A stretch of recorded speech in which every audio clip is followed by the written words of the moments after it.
Everybody, John Maddox here, coming at you with another late night logical, plausible, probable. We're going to be having an open mic discussion. You never know where we might end up. But I will tell you this, before we're done, we will have put some Evos in their place, because when I'm finished, you done.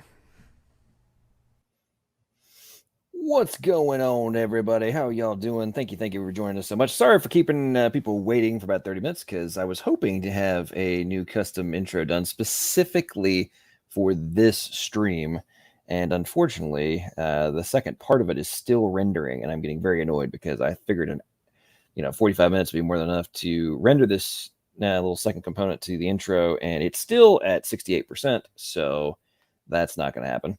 So again, apologize for keeping everybody waiting. Hope you will enjoy this. I know quite a few people who have come in to watch this one actually kind of perused over to the Theology Unleashed channel and seen some of the dumpster fire that is the comment section of that. And a couple of you actually watched this debate as well. And it was a very interesting on full display example of many of the things that I talk about in relation to the Evo Atheists on YouTube being done in like stereotypical fashion by the one and only Matt Dillahunty.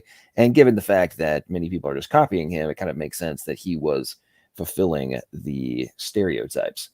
We'll give some shout outs to some of the great people who joined us. We got Grandmaster Hurricane Havoc. How you doing, sir? Good to see you. Dell is in the house. Jerome. We got Doki Doki. CJ, the Synagogue, is in the house as well. Kevin Blah. I think Kevin Colvin was here as well a while ago. Saw him. Doki, appreciate you tossing super stickers already. And Conrad, how you doing? Also, Conrad's a member. Doki's members. Dell's a member. I mean, we're starting to take off on the membership. Really appreciate everybody who has been getting involved in that. And everybody who's interested. Memberships are Side Chat, Brawler, Evolution Destroyer, and the ID Gladiators. I want to take a big shout out to Bread of Life, also known as Rebecca. She has become my first ID Gladiator member. I really appreciate that very much, Rebecca. Thank you so much for your support and all of the love and insight you give in our streams and the open discussion. So thanks so much for all of that. And let's see. Okay. Oh, Craig Reed is in the house. What's going on, Craig? How are you doing? And the one and only Dr. Kenny Rhodes has also joined us. How you doing, Kenny? Appreciate you coming in here as well. And okay, so this debate I'm going to be reviewing is between Dr. Michael Egnor and Matt Dillahunty, and the subject is Does God Exist? And it was a very interesting back and forth between the two of them, and I was kind of fascinated how the good doctor just kind of refused to allow Dillahunty to dodge and, just use skepticism to avoid any of the real points. And as I was watching this, I was like, wow, this is something that does need to be reviewed. So I think the other day I decided to do a poll of the members and ask them, hey, what would you like me to do my next review of? Or you just want an open mic? What do you guys prefer? And everybody voted in favor. Not everybody, but it was a significant win for the review of the Matt Dillahunty debate. So here we are without further ado. And before we get going, this was what I'm about to play is like this was like the end portion of the custom intro that was supposed to go into effect. But, well, since I won't have any use for the other portion of this, since it'll be done before it gets done rendering, I guess I'll play this little piece and then we'll get into the debate review. So this was like the ending piece, what you're about to see.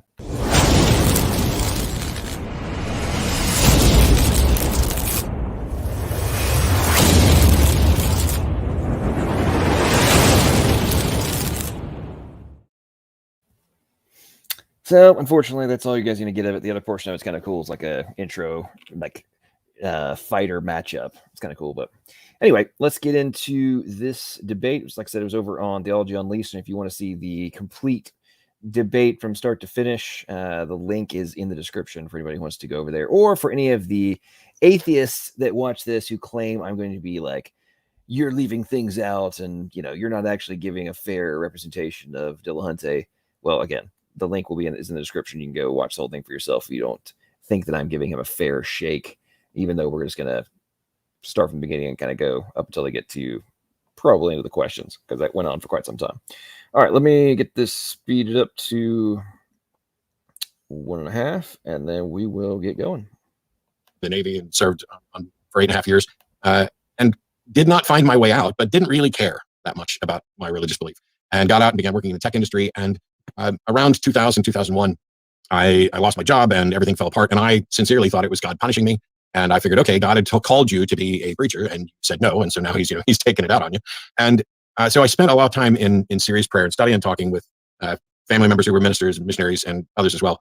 Mainly because I had a roommate who was an atheist, and I didn't want to get to heaven and have God say, why is this guy who you love like a brother burning in hell? You didn't do what you were supposed to do. And so I set out to try to find the way to convince an atheist. And I don't even disagree with Dr. Egnor in the sense that the arguments against the existence of God are generally weak.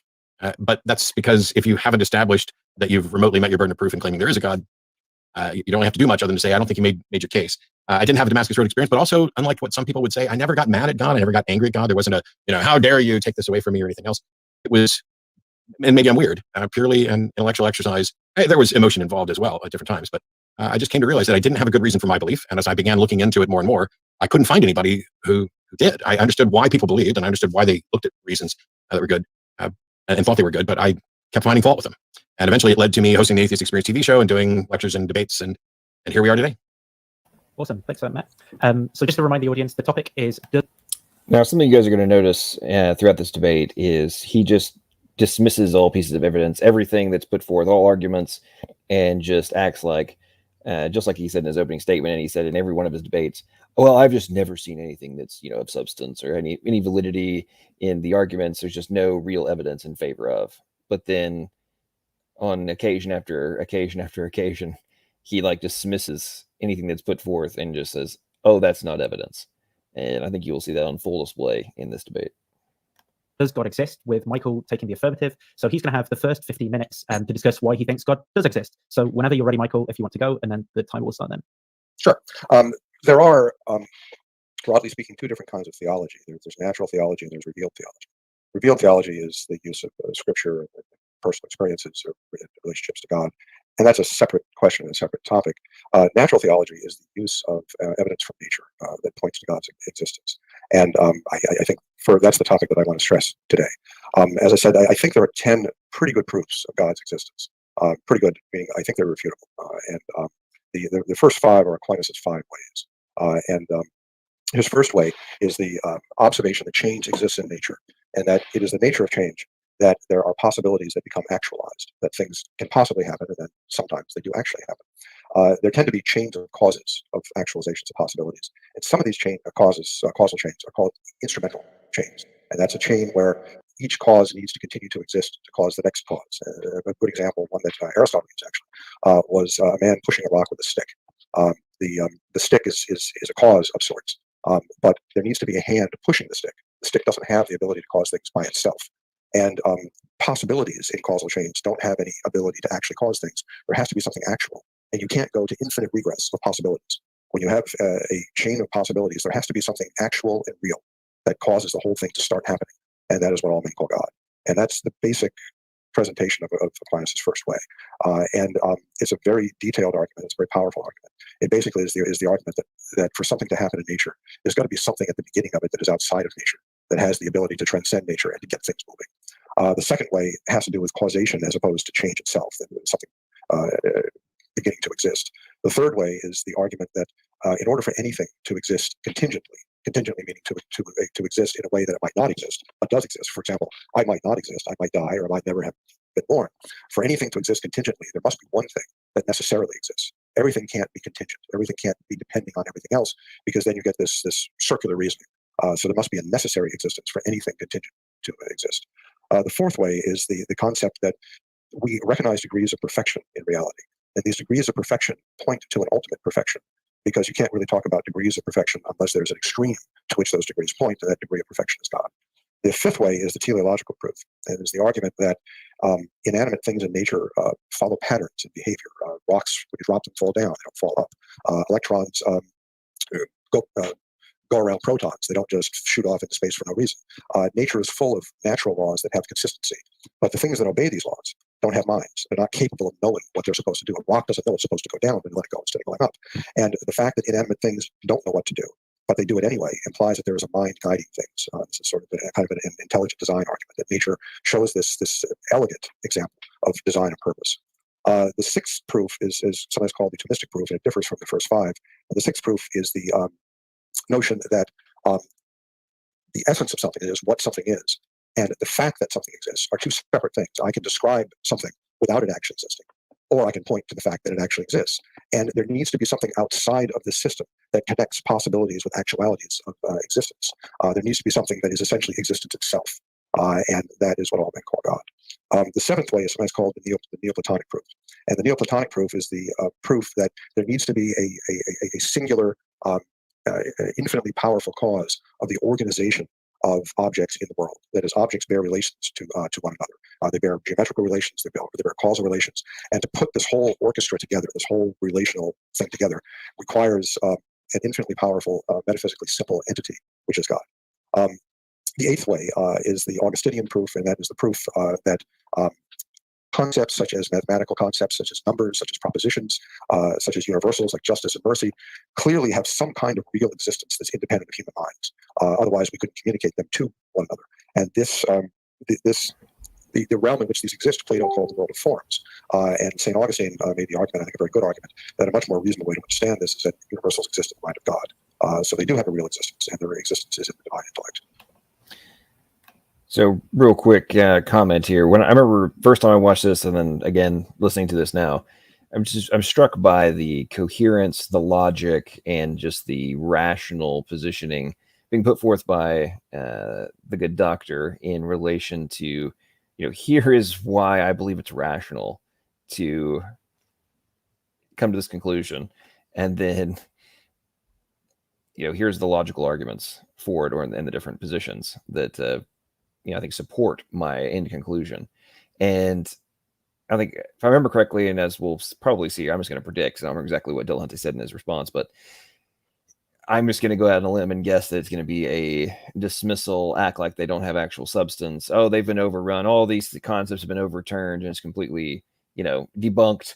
And therefore, I don't know why you're clinging to these sorts of concepts, which we hear on a regular basis, and regardless of it's a new argument, an old argument, or a combination of the two, or a plethora of arguments, or 10, like we're hearing right now, that are all put together to work in unison and to support each other and to act as foundational pieces for why, as the extrapolation continues, why it's the framework for the end conclusion that there is evidence that God must exist in order for all these things to be actualized.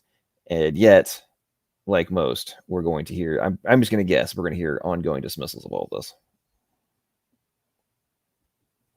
The ninth way is sometimes called the rationalist proof.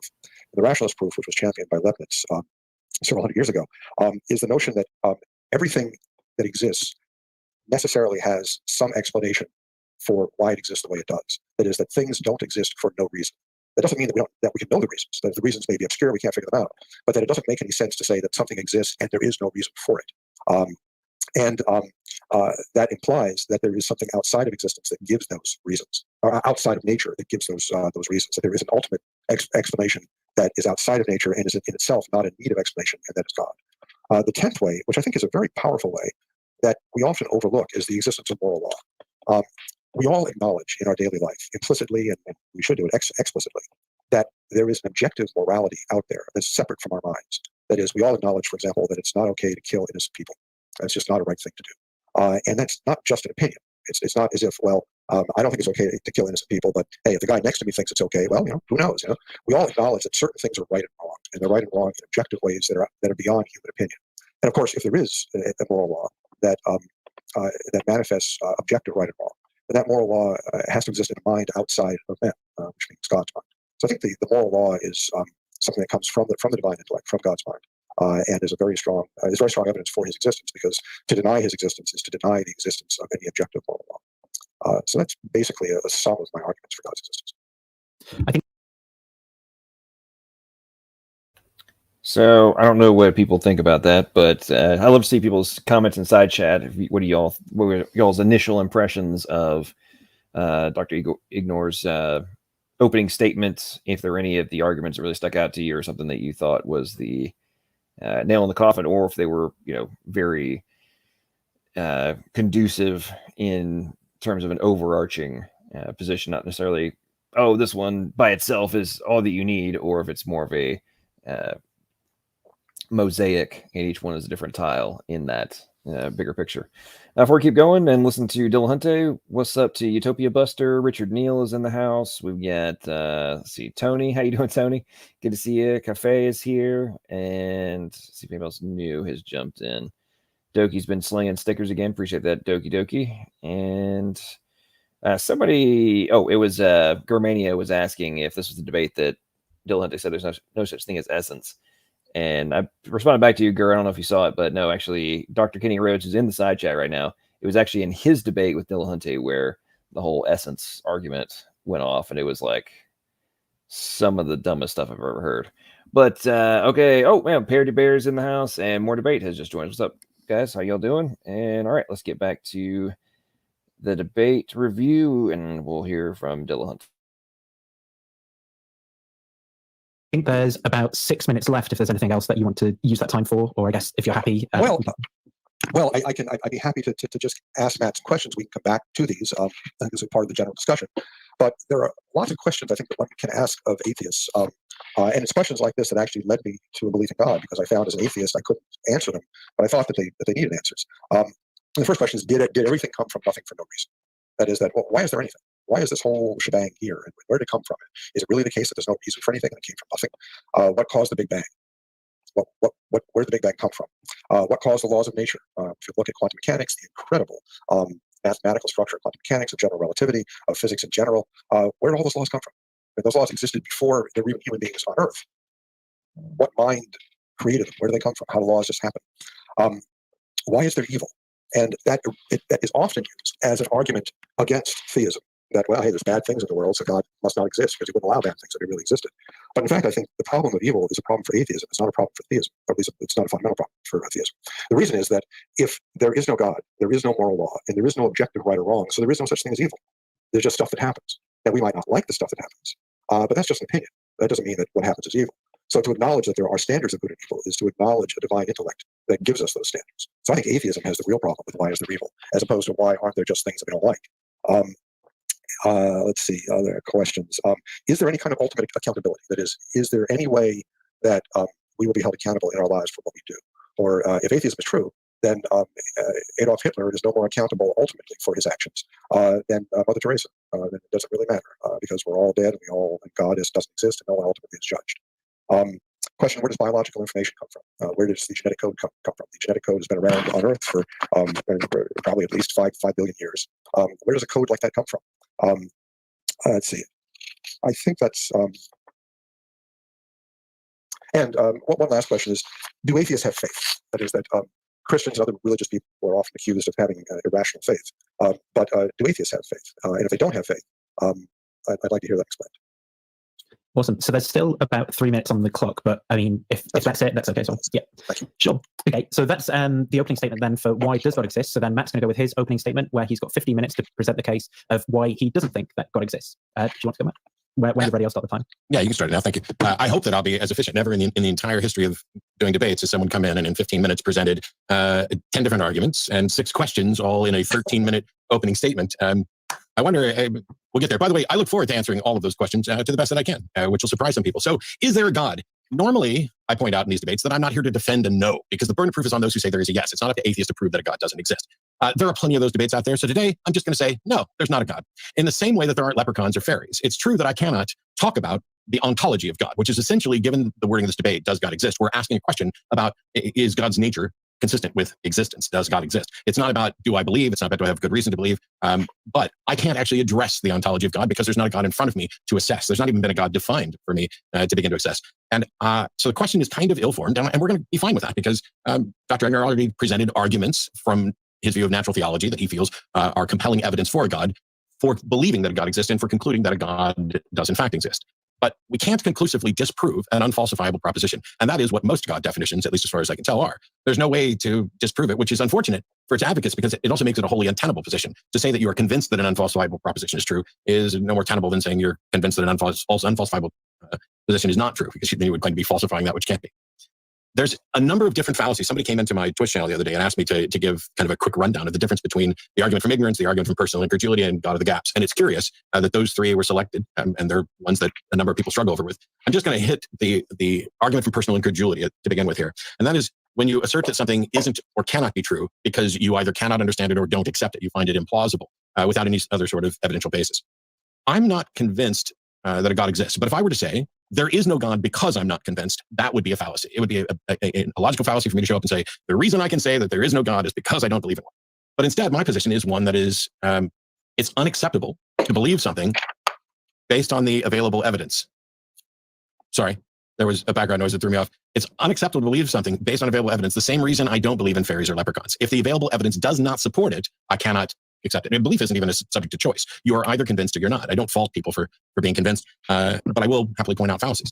It's not a fallacy to hold a tentative conclusion that is consistent with all the available evidence, a proper placement of the burden of proof, and the willingness to alter that conclusion in the face of new relevant facts. That is, in fact, a good description of science. There's no proclamation of truth within science. Science doesn't make proclamations of truth. It just says, here's the best model we have, the evidence that supports it, and all of this is tentative so far. It's subject to change. There are no dictates or absolutes, just models that represent our best thinking, and not models that represent my best thinking. It's not about the individual. It is about the arguments, which is why within science you have the ability to conduct peer review and repeat experiments and things like that, to the extent that you can. It doesn't apply everywhere. So how then am I convinced that there is not a God?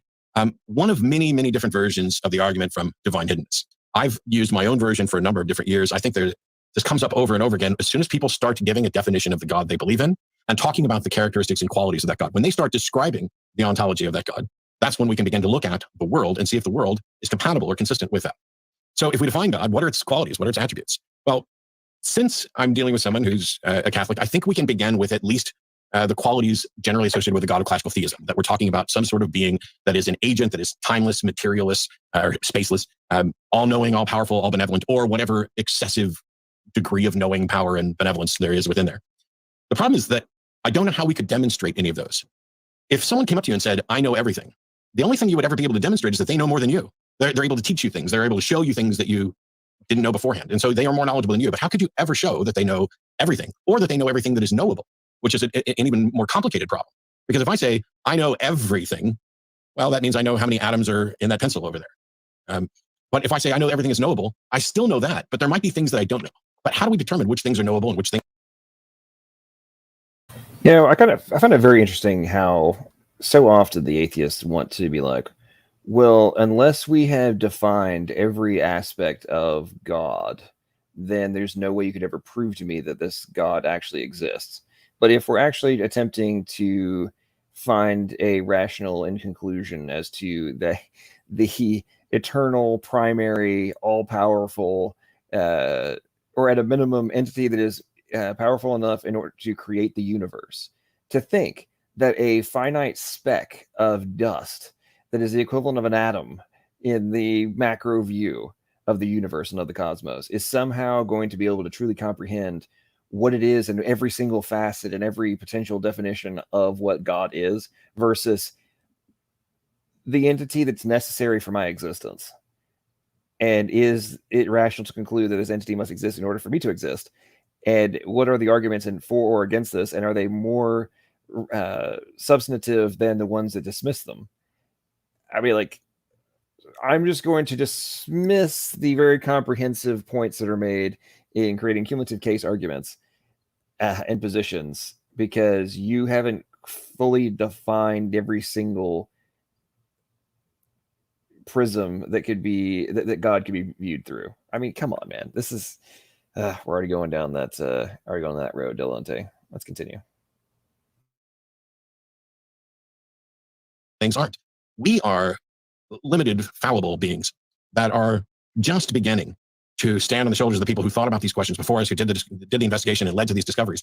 I find it arrogant to presume that any individual could conclude that there is a being that knows everything and that they know who it is. I don't know how you demonstrate any of those qualities. How do you demonstrate timeless? How do you demonstrate materialistness? How do you demonstrate all powerful, max powerful? How do you tell the difference between an incredibly powerful being that just goes beyond what we know and understand in our limited time here on Earth, and one that is truly a god? Or it doesn't even matter if you got to a sufficiently powerful being. To most human beings, I just practically say, well, essentially, that's God. But that's not what we're talking about, because that being is not necessarily the originator, the creator, the sustainer of the universe. It's not necessarily a being that could serve as a governor or foundation for morality. And so how would you demonstrate that those are the characteristics of the being that actually exists and that you worship?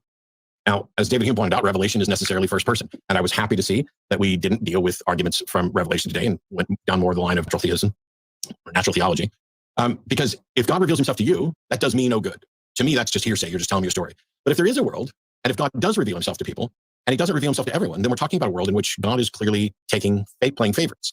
And so the question then becomes, is God a properly basic belief, the sort of thing that needs no justification? Because if so, then there's no point in having a debate.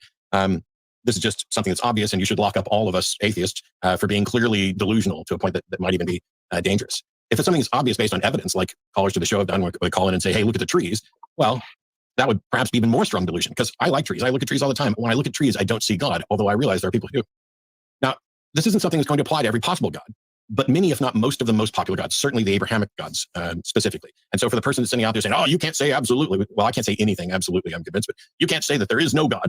You're just talking about this one specific God. Yes, you're absolutely correct. I'm sorry if you felt you got a bait and switch on that, because I can't, in the same way I can't talk about the ontology of God that I don't have to examine. I can't prove to you that some God I've never heard of doesn't exist. I just don't see any reason to believe that it does. And I think that should be by the default position until such time as there's actual evidence. If there's a God that exists and interacts with the world in a detectable way, then it is in fact detectable. It is demonstrable. Alternately, God, if there's a God that exists that wants me to know he exists, then, and a God by these definitions is capable of convincing me, I remain unconvinced. I'm not even aware of any attempt by a God to convince me. So he just said, I'm unaware of any attempt by a God to convince me. Yet he makes it his primary focus to reject the premise of the Christian God, and specifically the New Testament God, and specifically reject Jesus Christ being the Son of God and being the messenger from the Father to his creation as to what is necessary in order to be reconciled with the Father. And beyond that, who was willing to die on the same plane as that we are limited to in order to showcase his willingness or his existence and willingness to interact with us, and to showcase to him, or showcase to us, that he exists.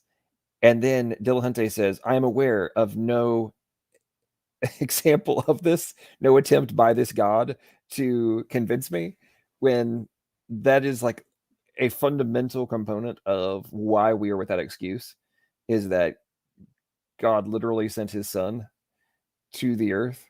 And now obviously Dillahunty would try to claim, well, no God has been defined, but you just stated that, well, he's Catholic, your opponent is Catholic, so you have to assume that would be the end conclusion of your opponent. So it seems like it's a little bit of a dodge.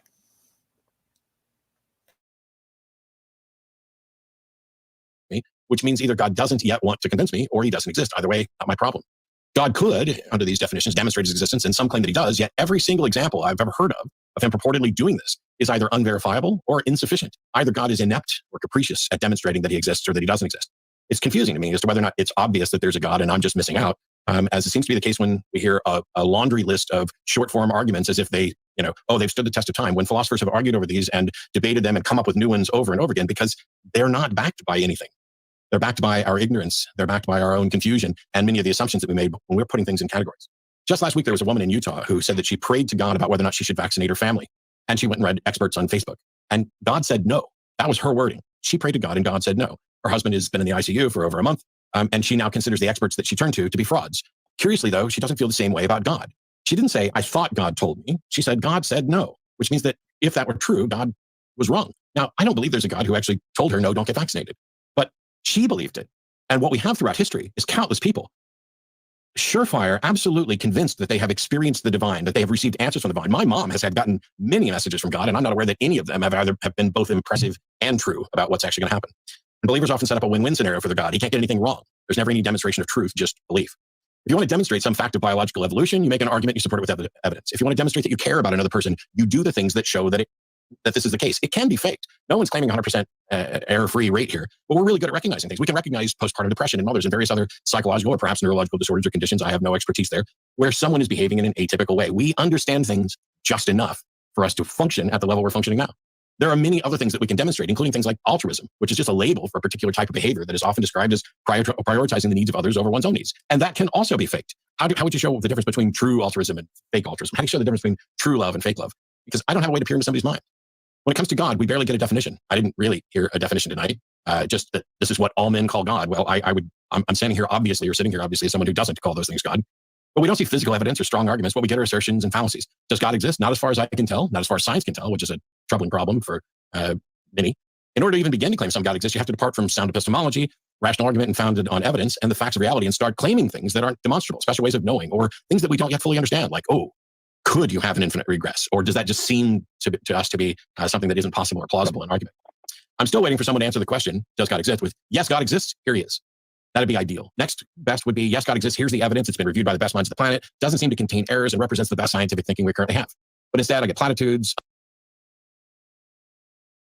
What's interesting is he, tries to kind of allude to it without necessarily directly stating it, at least so far on this point is opening.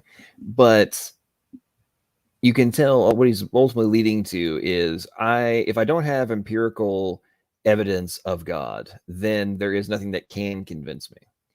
And it must be the greatest minds on the planet must be able to showcase, must analyze, and then present the empirical evidence that's going to prove beyond all doubt that God is contained inside of the universe and is bound by the laws of nature that enable me to exist. But the entire point of the necessity of God is that he is not bound by them and can exist outside of them, and is actually the creator and the initiator of them. Therefore, why would he be necessarily have to be contained by them? Which I really don't understand why so many atheists have such a difficult time with grasping that point. It's such a fundamentally basic premise, and it just wants to be completely dismissed by the vast majority of at least the Evo atheists I interact with here on YouTube.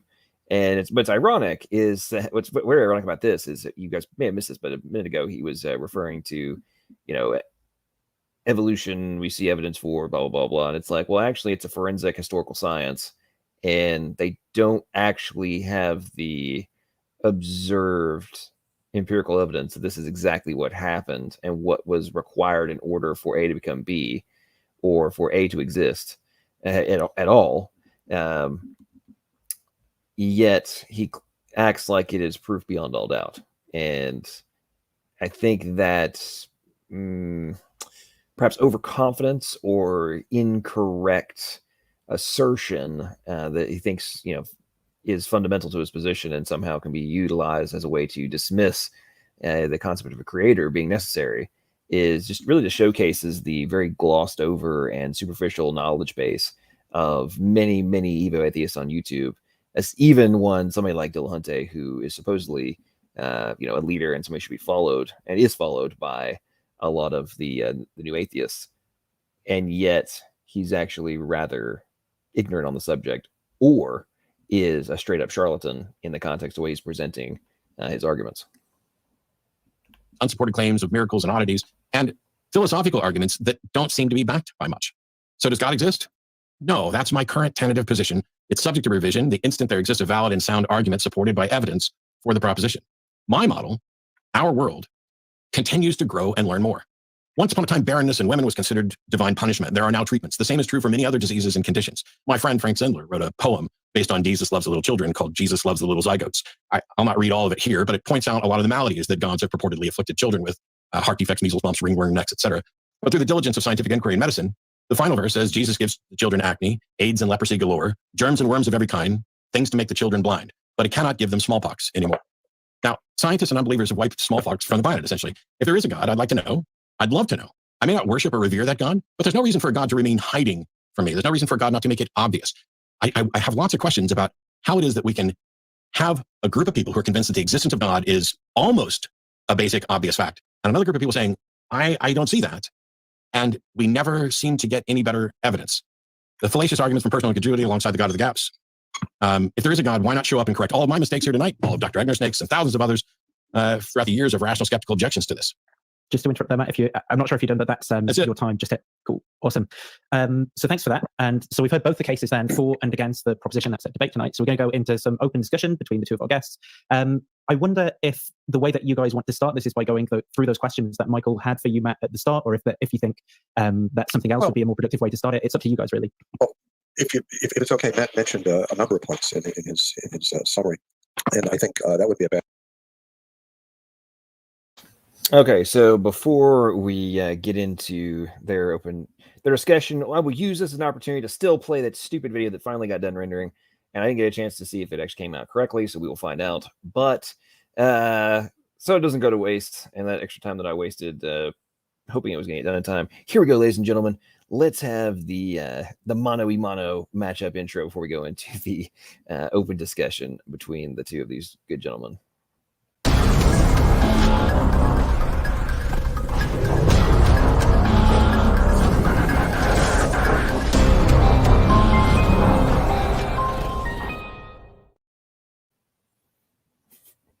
Well, came out pretty good. I wish I would have been able to edit everything together and have that as part of my intro, actually, before we got into this. But, it came out pretty good, and maybe I'll do a different one for the next debate review that I do, and give myself more time for that stupid thing to render.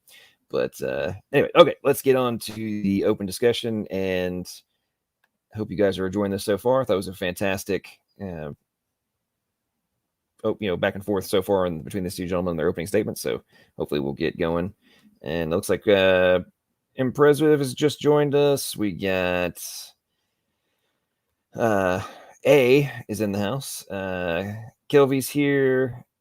And somebody else I just saw joined. Oh, Blaster Master is in the house. And Dorgan Reborn is also come in. And Richard Neal. What's up, guys? How y'all doing? Appreciate you coming in to engage in this very interesting debate review that was, I think everybody's going to really enjoy this. It gets very substantive very quickly.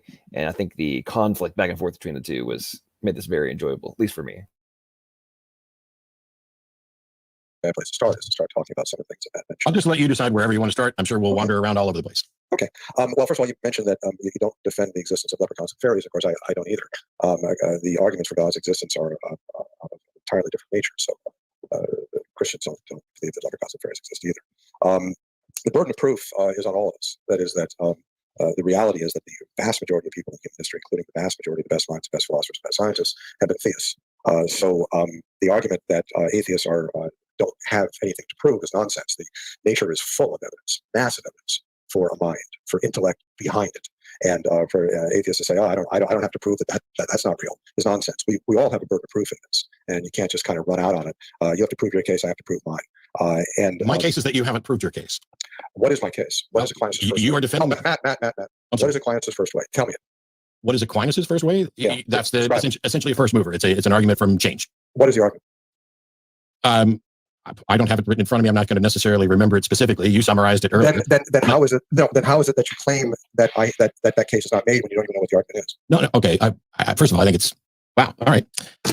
I've spent most of my life studying this stuff and dealing with it. The fact that I'm not going to be able, when you rattle off 10 arguments in your opening and in a span of 10 minutes, it's not like you gave much substance, and you certainly didn't give any definition, and you did not provide any actual evidence for you to then suggest that I'm somehow failing because I can't regurgitate after giving my opening an argument from Aquinas that others have dealt with. What we're talking about this particular point is the burden of proof. Now, which one of the arguments that I gave you do you understand? Which arguments? Let's just assume. Are you going to let me answer? Are you going to? If you ask me a question and I start to answer of 1 through 10. If you ask me a question and I start to, am I going to get to answer your question? Let's assume that I don't understand any of them. All right. So then, why do you think they're wrong? Well, I've evaluated each of them at different times and found them wanting. When someone you claims, understand them, but you forgot them. Yes, we'll go ahead and go with that. Okay. I don't know why. See, the whole point of tonight's debate is to demonstrate that a God exists. And all I did was point out about where a burden of proof is. And you immediately start to suggest that I don't understand what I'm talking about, which may be fine and it may be fair, but it doesn't do anything to prove you're God. If you think that you proved your God by rattling off short intro to philosophy versions of arguments that have long been debated, you don't understand the robustness of this. Matt, I'll be happy to give you these arguments in detail. What I want to establish before that is that your arguments are not based on any actual knowledge. You don't know the arguments for God's existence. So your claim, which of my arguments do you reject? The argument from divine hiddenness is the only one I presented. The argument from divine hiddenness isn't based on an understanding of any of your arguments. So please tell me where my argument is. Your argument is that God's existence has not been proven. Correct. I don't know if y'all picked up on this, but Dillahunty said that he basically didn't present any arguments in favor of God, but then said, until I see an argument in favor of God with evidence, then I'm going to just stick to the position that my argument that there is no evidence for God to exist is the correct one. But then again, I'm going to say that you never actually made any arguments. No, and because these have been being debated for quite some time, therefore they aren't valid, or there's no reason to actually even consider them. I think I kind of predicted this sort of thing being the position that would be taken by Dillahunty. But I don't know about you guys. I love the way that Dr. Egnor just said, I'm not going to let you get away with this, dismissive little action, and let's have some fun with, kind of forcing you to actually address the positions rather than just claim that nothing was ever made. You don't understand the arguments for God's existence. No, sir. That's okay. Tell me Aquinas' second way. What's the second way? The argument from causation, and it has to do with causal chains. But there's a problem with causal chains because you cannot demonstrate that causal chains extend beyond. We can't explore the universe prior to the blank time. And so the fact that there are causal chains within the universe don't mean that there are causal chains out of the universe that operate in the same way. As a matter of fact, if you start talking about something that exists outside of time, you've already made an error because existence is necessarily temporal. It doesn't mean anything to say that something exists for no period of time. There's nothing to do with Aquinas' second way or his first way or anything. Well, I didn't show up to debate Aquinas, and he's not here to defend it. So either you can tell me, you can either debate it and tell me I'm wrong, or you can just assert that I'm wrong, which is what you've done from the beginning. You've made nothing but assertions. Here's a whole bunch of arguments. I'm going to assert that these arguments make the case, and I'm going to do no work. That's what you did from the start. The argument that I'm making is actually fairly simple, and colloquially it can be said, I'm arguing that you're blowing smoke. I'm not the one blowing smoke. I'm arguing that you don't understand the arguments for God's existence, yet you have rejected them, which is the same sort of ignorance that you accuse Christians of. No, sir. As I pointed out in my opening, I gave my reason for not believing. And my reason for not believing was not, I studied these 10 arguments and found them wanting and left them alone. As a matter of fact, I specifically pointed out that the argument from personal incredulity fallacy would prevent me from doing that, which is why I gave the argument that I gave. So you're now accusing me of the very thing that I absolutely did not do and defended against from the outset. Have you ever studied the arguments for God's existence, the 10 that I told you, which are classic arguments that have been around for thousands of years? Have you ever studied them? Yes. And so you forgot them? Is that the point? No. Each one of these we can go through and have a discussion about, but you didn't really present them. You presented the cliff notes. I'm going to dump out a whole bunch of stuff. You didn't provide anything of substance. You just rattled off what they were. Matt, pick one, and I would be happy to discuss it with you. But this is some gotcha stuff. I didn't present them for a reason. Okay, it wasn't accidental that I didn't present them in detail. I didn't present them in detail because I wanted to hear what you knew about them. I'm hearing that very, very clearly. As I've said, I'm happy to discuss them, but my ignorance or misunderstanding is irrelevant to whether or not a God exists, and that's the subject of the debate. Well, you're ignorant. Hang on. So Dillahunty just said, it doesn't matter if I don't know anything.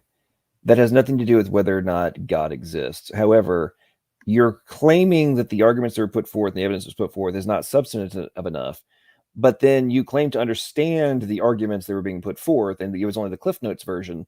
Therefore, theoretically, you should have a greater level of knowledge because you've studied all these things. Therefore, you should know whether or not the non-Cliff Notes version that was being given in an opening statement, that you have a 16 minutes, whatever it was, to present them in. And obviously, each one of them could be, could take an hour to do, but you claim to study them. So you can't now claim the ignorance defense or simultaneously that your opponent has not put anything forth while simultaneously claiming to understand what they are and what the substance of them would be and dismiss it. It's like, do you not recognize how funny that is? Like, that's like saying, I totally know how to change a tire, but until you show me how to change the tire, I'm not going to act like I know what would have to be done in order to change a tire. Like, dude, think about this. This can be dumbed way down. The logic here and the steps and the necessary components of all this can be easily put into an analogy that showcase that you're clearly playing a dodge game. It's so obvious. You know that you don't have the substance to be able to back up your dismissals, so you're going to act like nothing was actually presented and gamble on the fact that the vast majority of people watching this debate aren't going to know whether or not you're full of smoke or not, and you're just going to rely on the fact that they're going to continue to say, "Oh, you won," regardless of whether or not you actually did anything of substance or you were just a nebulous smoke bomb thrower. Your insistence irrelevant to the debate. It is. It is. It's quite relevant to the debate. You are denying God's existence, and you have not engaged the arguments for His existence, which seems to me to be an argument from your ignorance. I don't know a single new atheist who knows any of these arguments. Okay, all you guys blow smoke constantly. I'm sorry that you're upset at all of us, but here's the facts. I've been hosting a TV show on this, taking calls from everybody, and done countless debates. If you go back through the debates that I've done, you will see me addressing many of these arguments, because unlike some people, some debate opponents actually show up with an argument, present it, and then we have a discussion about it. Instead of, here's 10 arguments in rapid fire. What do you think? Which one would you like to discuss? Because if your entire plan, hang on, let me finish. If your plan here tonight is to demonstrate the truth of your proposition, or the proposition you accept, that God exists, by showing that I don't understand something, that is itself a logical fallacy, and that's not going to work out. No, the fact that you don't understand the arguments is obvious, and it raises the question of how is it that you can reject them if you don't know what they are. I did not. So wow. Okay. Okay. So let's start with the first argument, Aquinas' first way. Okay. Aquinas, and this actually comes from Aristotle, observed that change happens in nature. Yes. Which we all agree. Change happens. I agree that you can describe what's happening in nature as change. That doesn't mean that. Sure. The Aristotelian understanding of change is that there is a state called potency, which is that things can have the possibility of changing, but not the actuality. And then there's a state of actuality. And Aristotle's word for that was intellect. But no, I had nothing with intellect. No, I didn't say intellect. I said entelechy. E-N-T-E-L-E-T-H. That is about something coming into its potential of being. But go ahead. Well, yes, although entelechy referred more to teleology, that there was an inherent teleology of things. So there are possibilities and there are actualities, and they don't cross over. That is, that something that's possible by definition is not yet actual, and something that is actual is no longer possible. It's actual. Causal chains in nature involve sequences of possible states of being that become actual states of being, and there's a chain that goes down. That's what causes. That's how causes happen. I thought we were starting with the first one, and now you've switched into causation, which is the second. That's a very good point, because they do overlap. That is, that the first way focuses on change. One could argue, as many have, that at least the first three of Thomas Aquinas' first ways are all kind of, and actually more to some extent, are summarized in cosmological arguments in general. Precisely. That's the category. Right, exactly. And all the cosmological arguments depend on the impossibility of infinite regress in an instrumental series of causes in nature. Instrumental causes are a series of causes where the causes have to continuously exist for the whole process to happen. Again, the example that Aristotle used was pushing a rock with a stick. And the stick is the instrumental series of causes. That is, it's this object that goes from your hand to the rock. I get that. His argument was that no matter how long you make the stick, no matter how far back in infinite regress, you need a hand, you need something that is purely actual to be the prime mover to get the process started. That everything can't just be possible. There has to be something that is purely actual to start the process.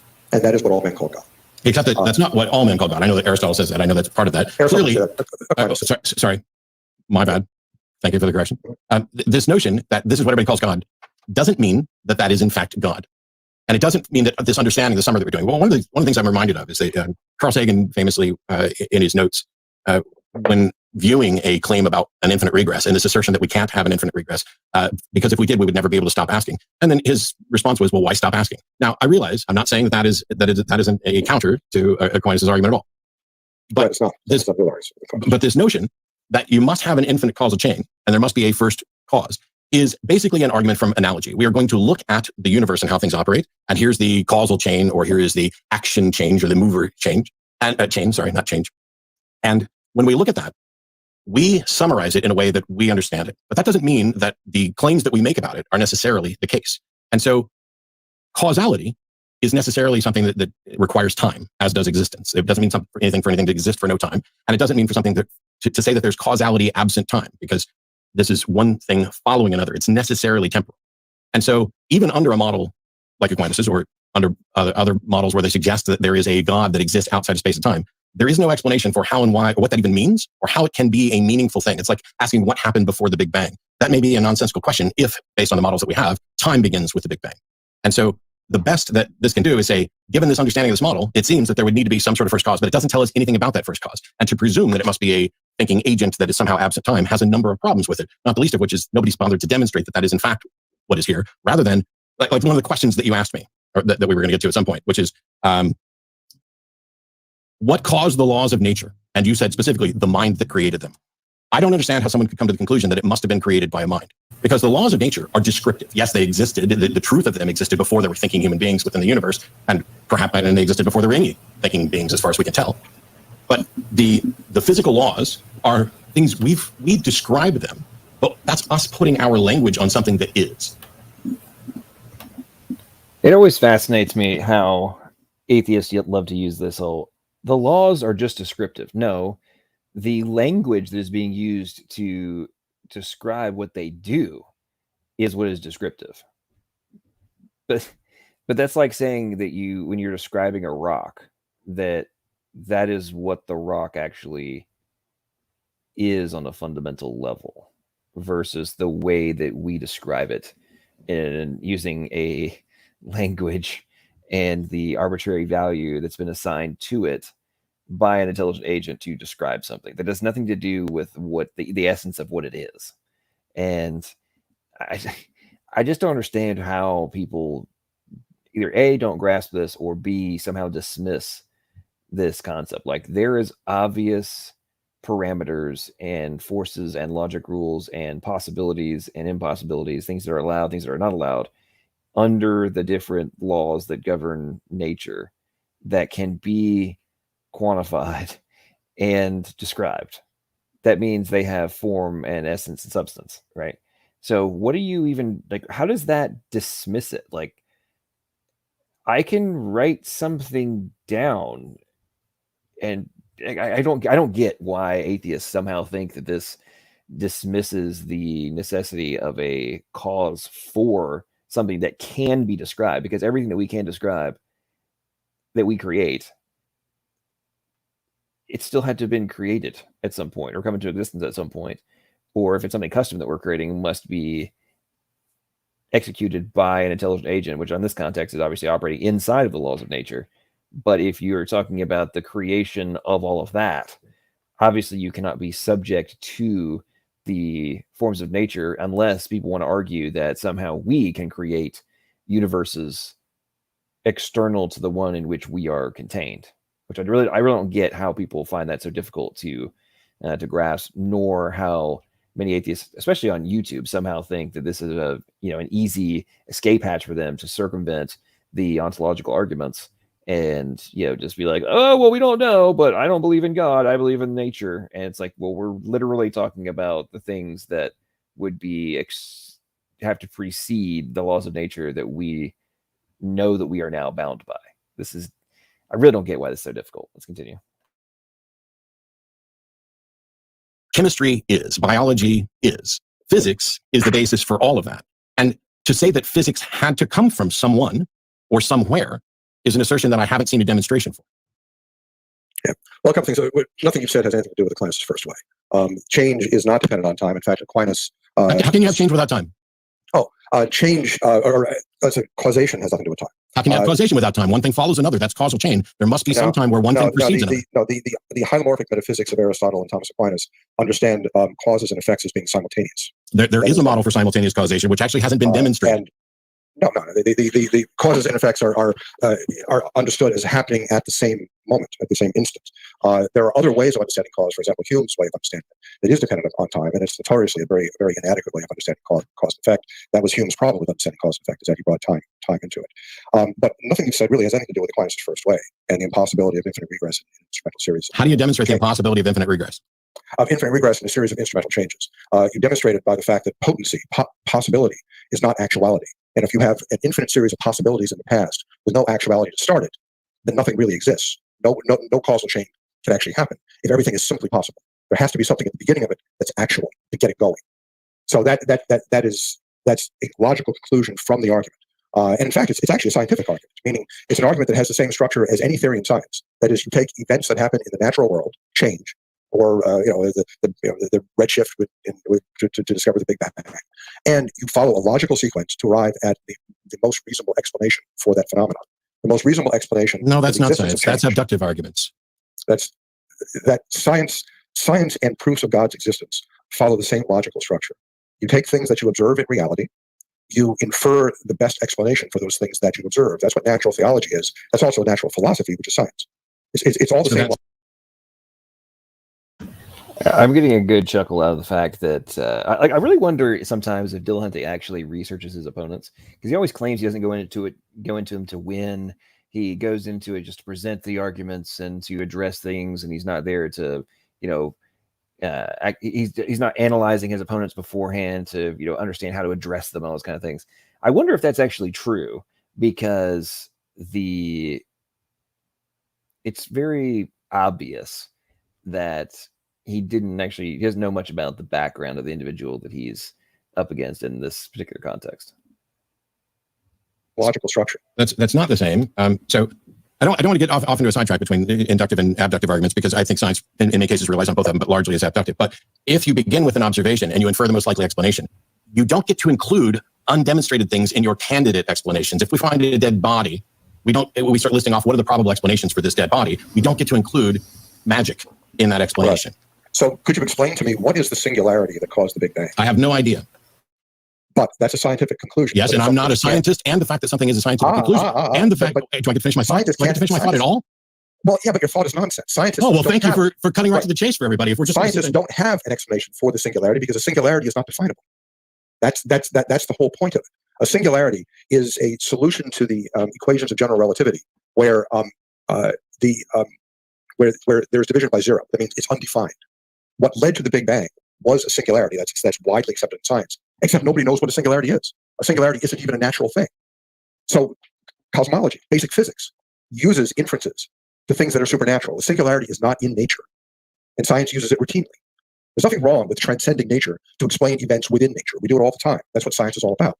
No, actually, you don't. You don't get to transcend what is demonstrable as a candidate explanation. You have to show that this is a candidate explanation. And so when we're talking about Big Bang cosmology, when you say what caused Big Bang, and I say, I don't know, I'm not convinced anyone knows at this point. And the fact that we don't have an answer or an explanation for something does not mean that a supernatural explanation becomes plausible as a replacement while we don't have that. If that were the case, I mean, this is absolutely fallacious. And it's the reason why we used to think Thor or Zeus threw lightning bolts, and now we don't. Anytime we don't have a scientific explanation for something that is grounded in evidence and observation, something that is testable and detectable, we don't then just get to say, there's not currently a natural explanation, therefore a supernatural one will do. You would still have to demonstrate the truth of that supernatural explanation. And we currently don't have any way, unless you know of one, and clearly you at least, I don't know how anybody could demonstrate the truth of any supernatural explanation, because all of them are God of the gaps, in the sense, so here's something we don't know, we're going to insert a supernatural explanation for it. Well, again, singularities are supernatural. They are not natural. I would argue that the singularity as described is natural. It is the entirety. It is the entirety of the natural universe. So what is? But then what is a singularity? So right now, it's natural. What is it? Wow. What is it? So first of all, you're not talking to a cosmologist, but then why do you say it's natural? Holy crap! Can I finish a single? Can I finish? No, evidently I cannot finish a single sentence. Go ahead. No, I'm done. I have no more interest in being interrupted repeatedly every time I start an answer to you. Well, okay, guys. Maybe if we want to keep talking about this topic, we can. But maybe it would be a good place to shift gears a little bit. No. Okay. Matt needs to answer these questions. Why? What is? I don't need to do anything. I don't need to do anything, because every time I try to start answering a question, you interrupt me. So why would I want to? But you're not answering the question. What's a singularity? What is a singularity? I've tried to answer it every time I open my. You say one more fucking word while I'm trying to answer your question, and I'm done. And here we go, ladies and gentlemen, the inevitable meltdown moment for pretty much all Matt Dillahunty debates of 2021, at least. It's been cracking me up. It's like almost guaranteed. At some point, Dillahunty will flip out. And I don't know if you guys can see the screen here, but you can see Dr. Egnor's, he's grinning. You can see the smile on his face. He's cracking up knowing that Dillahunty is melting down now. Okay. I think you're already on that. What is a singularity? You said it's natural. What is it? The singularity is the abstraction that cosmologists have put in a particular model that seems to be the current best explanation for the origins of the universe. It is viewed as all of our observable, detectable, physical universe condensed to, in an abstraction, a single point. Not a point, because there's no such thing as a point, just like there's no such thing as a number or an instant of time, which is why I have issues related to concurrent causation, but it may be there. But at the end of the day, I'm describing what scientists have said about Big Bang cosmology. I'm not saying it's true. I'm not here to give a lecture on Big Bang cosmology. The issue was, does a God exist? And for me, nothing about the singularity within Big Bang cosmology is necessarily a nail in the coffin either way, because there are theists who think that a God exists and accept Big Bang cosmology. And similarly, there are atheists who don't accept that a God exists and don't accept Big Bang cosmology. I have physicist friends who are working on alternate cosmologies. And so there needs to be a little bit of humility here in saying there are things that we don't understand. And just because we don't understand them doesn't mean we're justified in taking an analogy and sticking a God in. Yeah. You've made the argument that the argument for God's existence is unscientific because it invokes the supernatural, things outside of nature. That's the preface of your argument. And I've just pointed out to you that singularities are outside of nature. And that's a very scientific argument. There's nothing unscientific to supernatural causation. If the causation occurs, if the effect of the causation is within the natural, that's what arguments for God's existence use. You see natural effects, and you can infer a supernatural cause, which is done all the time in cosmology. Singularity is a solution to that blows up. It's a pole. It goes to infinity. Everybody inside chat, don't start sending a message about it roboting. It's not me. This happens off and on for the rest of the debate. I think they end up having to turn off his video camera because he freezes a couple times. So everybody knows that's what's going on. And it's undefined in general relativity. It's not natural. There is no definition. It's not a natural, we would say. So science can easily point to the existence of extranatural or supernatural. Okay. Make the top.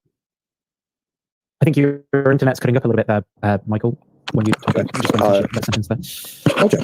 So there's all the time. The singularity at the core of every black hole is an extranatural thing. So there's nothing wrong in science with this. So I will go check because I have a couple of friends who are physicists. As a matter of fact, if any of you happen to be watching, I doubt it, but I'm not aware of any actual cosmologist that views the singularity as a supernatural or extranatural thing. I'm not aware of any cosmologist that views the internal or the center of the black hole as something that's extranatural, supernatural. Not in the sense that it is outside of the universe, outside of space-time. It seems to be a functional part of that, and that time began with that. But setting all that aside, because you didn't show up with a cosmologist, when you ask what caused the Big Bang, and I say I don't know, the fact that I don't know is irrelevant to whether or not a God exists, and the fact that perhaps at some point, I would hope we would agree, that at some point, no human being had any explanation for what caused the Big Bang because nobody even had a Big Bang model to look at. And so at that time, clearly, this wasn't relevant to whether or not a God exists. Yeah, I think that's sort of gibberish. No, sir, it's not gibberish. What I'm pointing out you've been using science as a crutch for your atheism. No, sir, I'm not. And I'm pointing out. And I'm sorry, your internet broke up. I thought you were done talking. No, go ahead, please. I'm not using science as a crutch for atheism. I was a sincere believer. And what I found were problems with the reasons for my belief, either fallacies or whatever else. I am a fan of science. I have been accused of scientism. I don't know how much that does or doesn't apply, but I also know that it's not relevant to whether or not a God exists. Everything about me. It's very ironic that Dillahunty loves to just be a skeptic, or he's claiming he's just a skeptic, but then he uses scientism to defend his skepticism while simultaneously claiming ignorance regarding the scientific, the ignorance as a defense of his ignorance of science that would negate the fundamentals, or at a minimum weaken the assertions he makes from science as ways to circumvent arguments from both philosophical and religious ontological positions in teleology. All those different arguments, he just dismisses them based on science and his skepticism, but is simultaneously claiming that that's not actually what's happening. But anybody who's paid attention for any length of time to his TV show, his debates, his latest thing, The Line, all those kind of different concepts he does, it's like, dude, you're claiming this isn't what you do, but it's exactly what you do. Like projection of your own actions onto your opponent, or just as a methodology to completely dismiss your own tactics, is not actually valid. Like you can't just keep getting away with this. And I don't understand why more people don't call him out. It's one of the reasons I really like this debate is it continues on from here, but the good doctor continues to just call him out for the utilization of these same tactics over and over again, and then acting like they never happened. It's really amazing how Evo atheists on YouTube just like refuse to grasp and accept this is what's actually happening. In my life, this is why at the beginning we talked about doing the introductions. Nothing about me is relevant to whether or not a God exists, including whether or not I believe there could be a God, despite the fact that I don't believe there is one. But when you say that science makes appeals to the supernatural or the extranatural all the time, that is antithetical to any sort of science that I'm familiar with and any of the various scientific experts that I've studied and sat with and learned from. Science is rooted in methodological naturalism, not philosophical materialism, but methodological naturalism, which means that when we're coming up with explanations for things, we only get to appeal to the natural, not ghosts or spirits or anything else.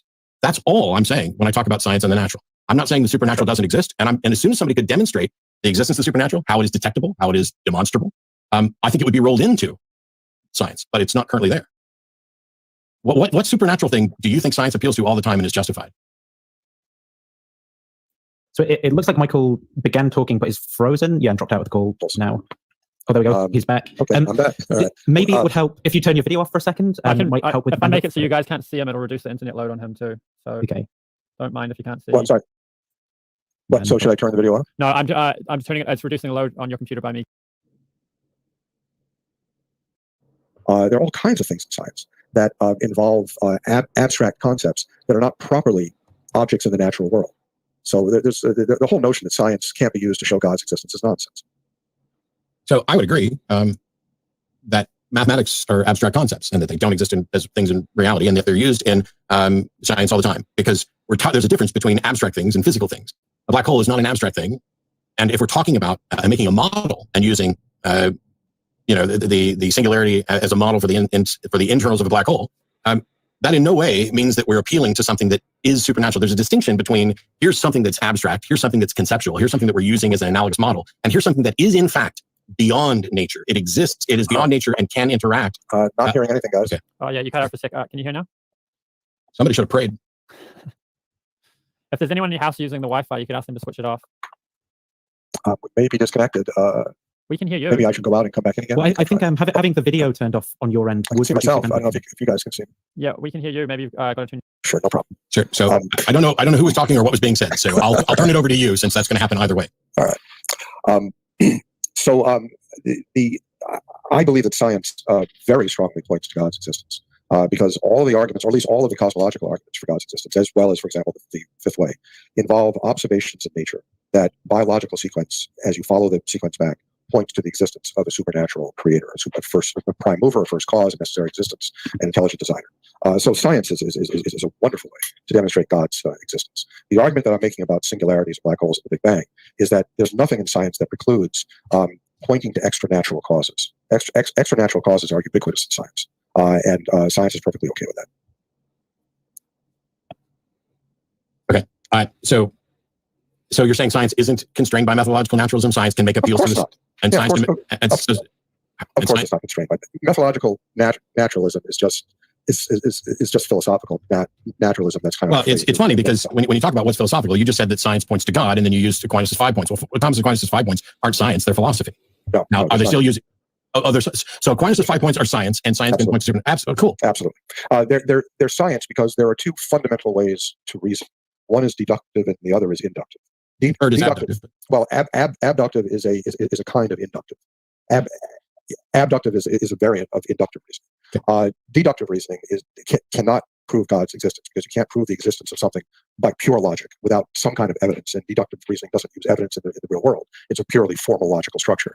And there's an argument that Thomas Aquinas made against the ontological argument for God's existence. It's not a valid argument. Inductive arguments are where you take things in nature, you look at experience, you organize them, you follow a logical sequence, and you make an inference to best explanation. That is what science does. That is what all of Aquinas' 5 ways are, is inductive arguments. It's the same kind of argument. Aquinas said there's change in nature. Darwinists say that there is evolution in organisms. Physicists say that there's a redshift. And everybody argues by logic to the inference to best explanation. The Thomistic arguments are that the inference to best explanation is the existence of God, or the existence of a supernatural or extranatural agent. So it's a scientific argument. So it's science. It's an inductive argument, just like every other scientific theory. I think it's a great point. It's one I made similar, not nearly as eloquent as he just did, but it's a very it's one of those stark dichotomies of, I think, the theist and the atheist worldviews, right? Of if there is a, if we can possibly infer and have the inference the best explanation of something that ultimately leads to something that is not bound by the laws of physics and chemistry and the natural laws that we are subject to, if we can ultimately, have an inductive conclusion that that is the most logical, plausible, and probable explanation, then to say that you cannot, there's no other way and there's no other possibilities other than something that is contained inside of these rules, while simultaneously admitting that things like mathematics are not necessarily constrained by and they're abstracts and all those kinds of things. Like, in my opinion, the methodological naturalist worldview and philosophy and premises, all those things ultimately force you to block out a gigantic potential of possibilities for the best explanation. And yet, and this is what I find so ironic about the debates I have, the conversations and the talking points that are spewed ad nauseum by the Evo atheists on YouTube, especially, and on Twitter, but just online in general, is, well, let's just say outside of academia, is that they claim that the theist is the one who is actually small-minded, closed-minded, refuses to consider new possibilities that would ultimately, if we believe in theism, therefore you are ultimately restricting science. And it's like, no, actually, that is not the end conclusion. That is actually the rational one to reach. It's you are actually the one that is limiting yourself in terms of the possible explanations for something.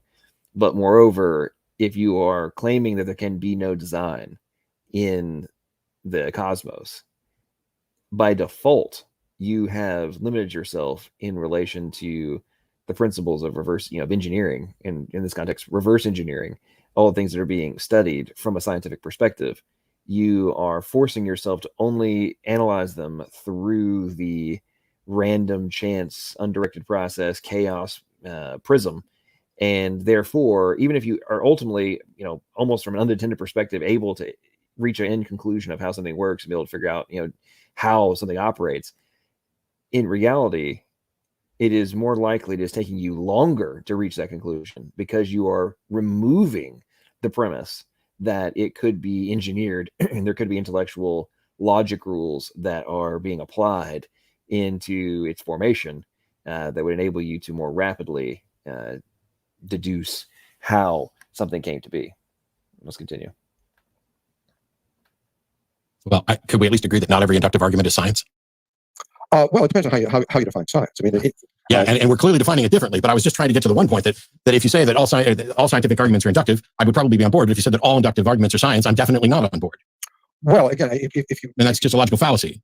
Well, if you define science as the study of the organized patterns in the natural world, that's what inductive arguments are. No, it's taking things in nature. Inductive arguments are not the study. The study is the argument. If you define science as inductive arguments, then yes, you're right.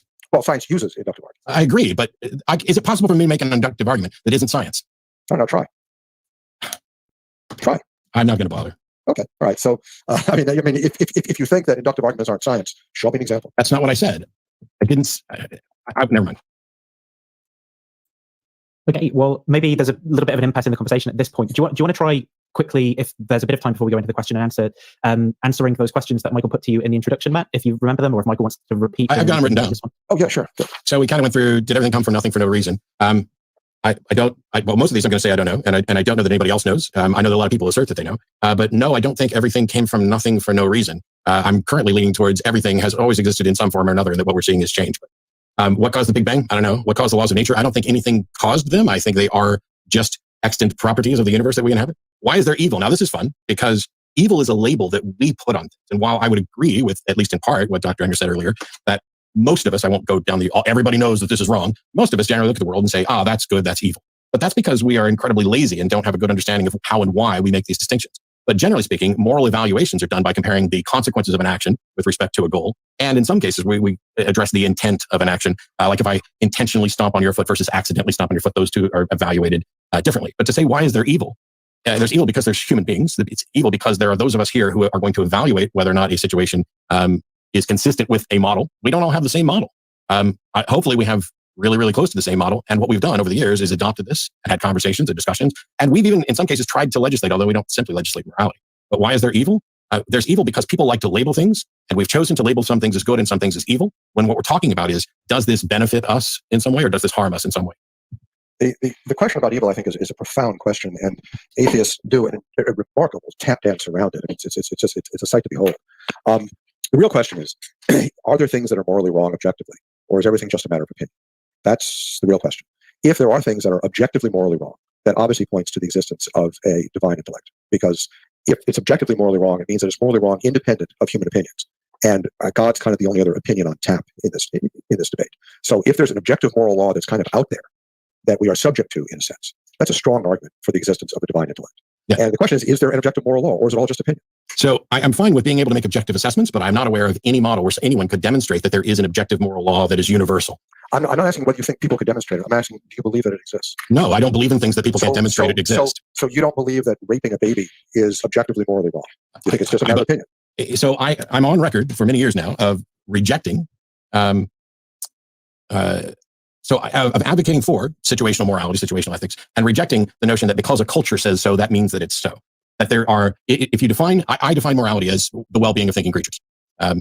It's not, it's not. So, folks, what I'm getting a chuckle over here while I was on mute. In case you guys missed it, Dr.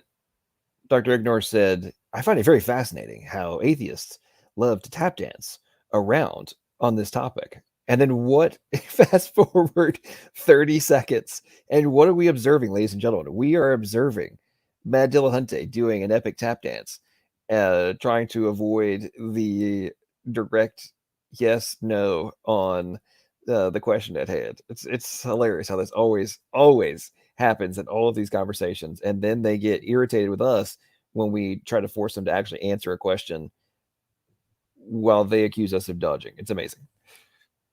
Complete definition is what I think we've been working towards. I think anybody who's talking about morality is probably talking about well-being of thinking creatures, and humans in particular quite often. And so once you decide, hey, we're talking about the well-being of humans, now there are physical facts within the universe that are non-subjective that determine whether or not something is in our best interest or not. Like, chopping off someone's head is, not good for them. But it's an objective physical fact that chopping off someone's head is in conflict with those things that are good for them. And by that, I'm only talking about once you've agreed on well-being. The only objection remaining is someone could say, there's no reason why anybody has to care about well-being. And on that grounds, yeah, you don't have to care about well-being, just like you don't have to care about being healthy. But health isn't particularly well-defined either, like physical health. We're learning more and more about it. But it's not like there's some objective true standard of health. And instead, there are a model of we would like to be healthier. We learn facts about the universe, and so we get healthier. Yeah. I had pointed out earlier that raising the question of objective morality stimulates atheists to do an incredible tap dance. And that long string of gibberish that you just gave is a beautiful example of it. I'm just asking you, Matt, I'm asking you a simple question. Is it objectively wrong? No. Is it objectively wrong to rape a baby, or is it just a matter of opinion? It's objectively wrong if the foundation of your morality holds that it would be objectively assessed as wrong. No. Is it objectively wrong, or is it just a matter of opinion? And if it is objectively wrong, what mind does that moral principle come from? So this gets down to how do you define morality? If you define it as well-being, once you've defined morality, then you can say, is this moral? If you're just going to say right or wrong, then I need to know what standard we're going to be using for right or wrong. And so if we're going to use mine, which is... I didn't ask you any of that, Matt. I said, is it objectively wrong to rape babies? Yes or no, Matt? It's a one-word answer. Yes or no? No. It's not objectively wrong to rape babies. Well, I don't know what's... You're that rare, honest atheist. No. I'm not a rare, honest atheist. I'm the guy that has given you an answer that you mentioned as gibberish, which other people have understood well enough. And that is, if we say we're going to ask, is this in our best interest or not, then there can be an objective assessment made in the same way that, is it objectively bad to cut off someone's head? Well, generally speaking, yes. Well, I would go on a long-winded diatribe about this mental gymnastics we're hearing, but I think I'm just going to leave it at, wow, that's where you're going with this one, huh, Dillahunty? Interesting. It's bad for them. And if we're just going to look at it as, hey, is it objectively bad to steal things? Yes. Is it objectively bad to rape? Yes. Provided we have agreed on a foundation. Otherwise, if my foundation is different from yours, then it doesn't matter what others say. Right. But you have a problem in the sense that the only thing you can do is claim there is some external objective, absolute standard that is God, and you can't point to a single thing that we can identify as what that is or why we should care about it. Right. The tap dance continues. No. That was not a tap dance. That was a counter to your position. All right. The existence of objective morality outside of human opinion. It doesn't exist. Obviously points, so it doesn't exist. It does not exist as a thing by itself. That doesn't mean you cannot make objective assessments with regard to a goal. If you're making them and it doesn't exist by itself, it's a subjective assessment. It's an objective assessment. Well, all right. You can make an objective assessment of an action with respect to a goal. The rules yes, that's all I'm saying. Okay, you can say it's not morality all day long. I'm saying that my morality is based on well-being because that's something I can point to and something I can talk to people about, and we can agree. What is your morality based on? My morality is based on God. How do you know what God's moral opinion is on anything? He's put it in me. He's put it in you. So how is that not subjective? Because first of all, it's written in my heart. I don't care if it's written in your heart. So you're sitting here saying God wrote it on your heart. Well, that's really cool for you. Doesn't help anybody else, and there's no way for you to demonstrate to anyone, including yourself, that God wrote it on your heart. He wrote it on your heart. No, sir, he did not. Because you and I don't agree on morality. We largely agree because we're largely similar, but we don't agree on every aspect of morality. There's no evidence that a God wrote anything on my heart or has made any sort of declaration about morality. How can you demonstrate the truth of that? So if there were a world, we'll do a little thought question here. If there were a world where every one of the 7 billion people on the face of the earth believed that it was okay to rape babies, would that mean that it was in fact okay to rape babies? No. Okay, so where would the opinion that it is not okay to rape babies come from if every human being on the face of the earth thought it was okay? It's not an opinion. What you're talking about is moral relativism, which I'm on record of rejecting for many years. Okay. So but you're not my question. I'm not just saying all day long. Because you're right. I acknowledge I've answered this because anybody else either. How demonstrate what's more is these written in your heart? It's such a way that someone. It's not. A second ago, I do it too. That's not true. No, written in my heart. Okay, this is where it went into signal meltdown. Let me see if I can skip ahead to when they get that little part fixed. Okay, let's see. Earth feels a moral code impressing on me. I don't. It is a moral code that is not always convenient for me. There are many things I do that I would be a lot better off in a practical sense if I didn't follow that moral code. That's true of all of us. There are many people who've given their lives, who've sacrificed their lives for a moral code. There are people who act against their self-interest constantly to meet a moral code. That's the evidence. That is not evidence that God wrote a moral code on your heart. I'm sorry, but if you're going to hang on. Yeah. If you're going to construct a logical argument for something, the conclusion should be entailed in the premises. And your conclusion that God wrote a moral code on your heart is not in any of the premises that you just offered, not one. Okay.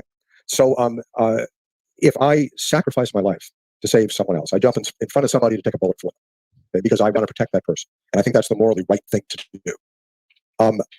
I can't think of a more obvious example of living your life and giving your life in service to an objective moral code that does you no good.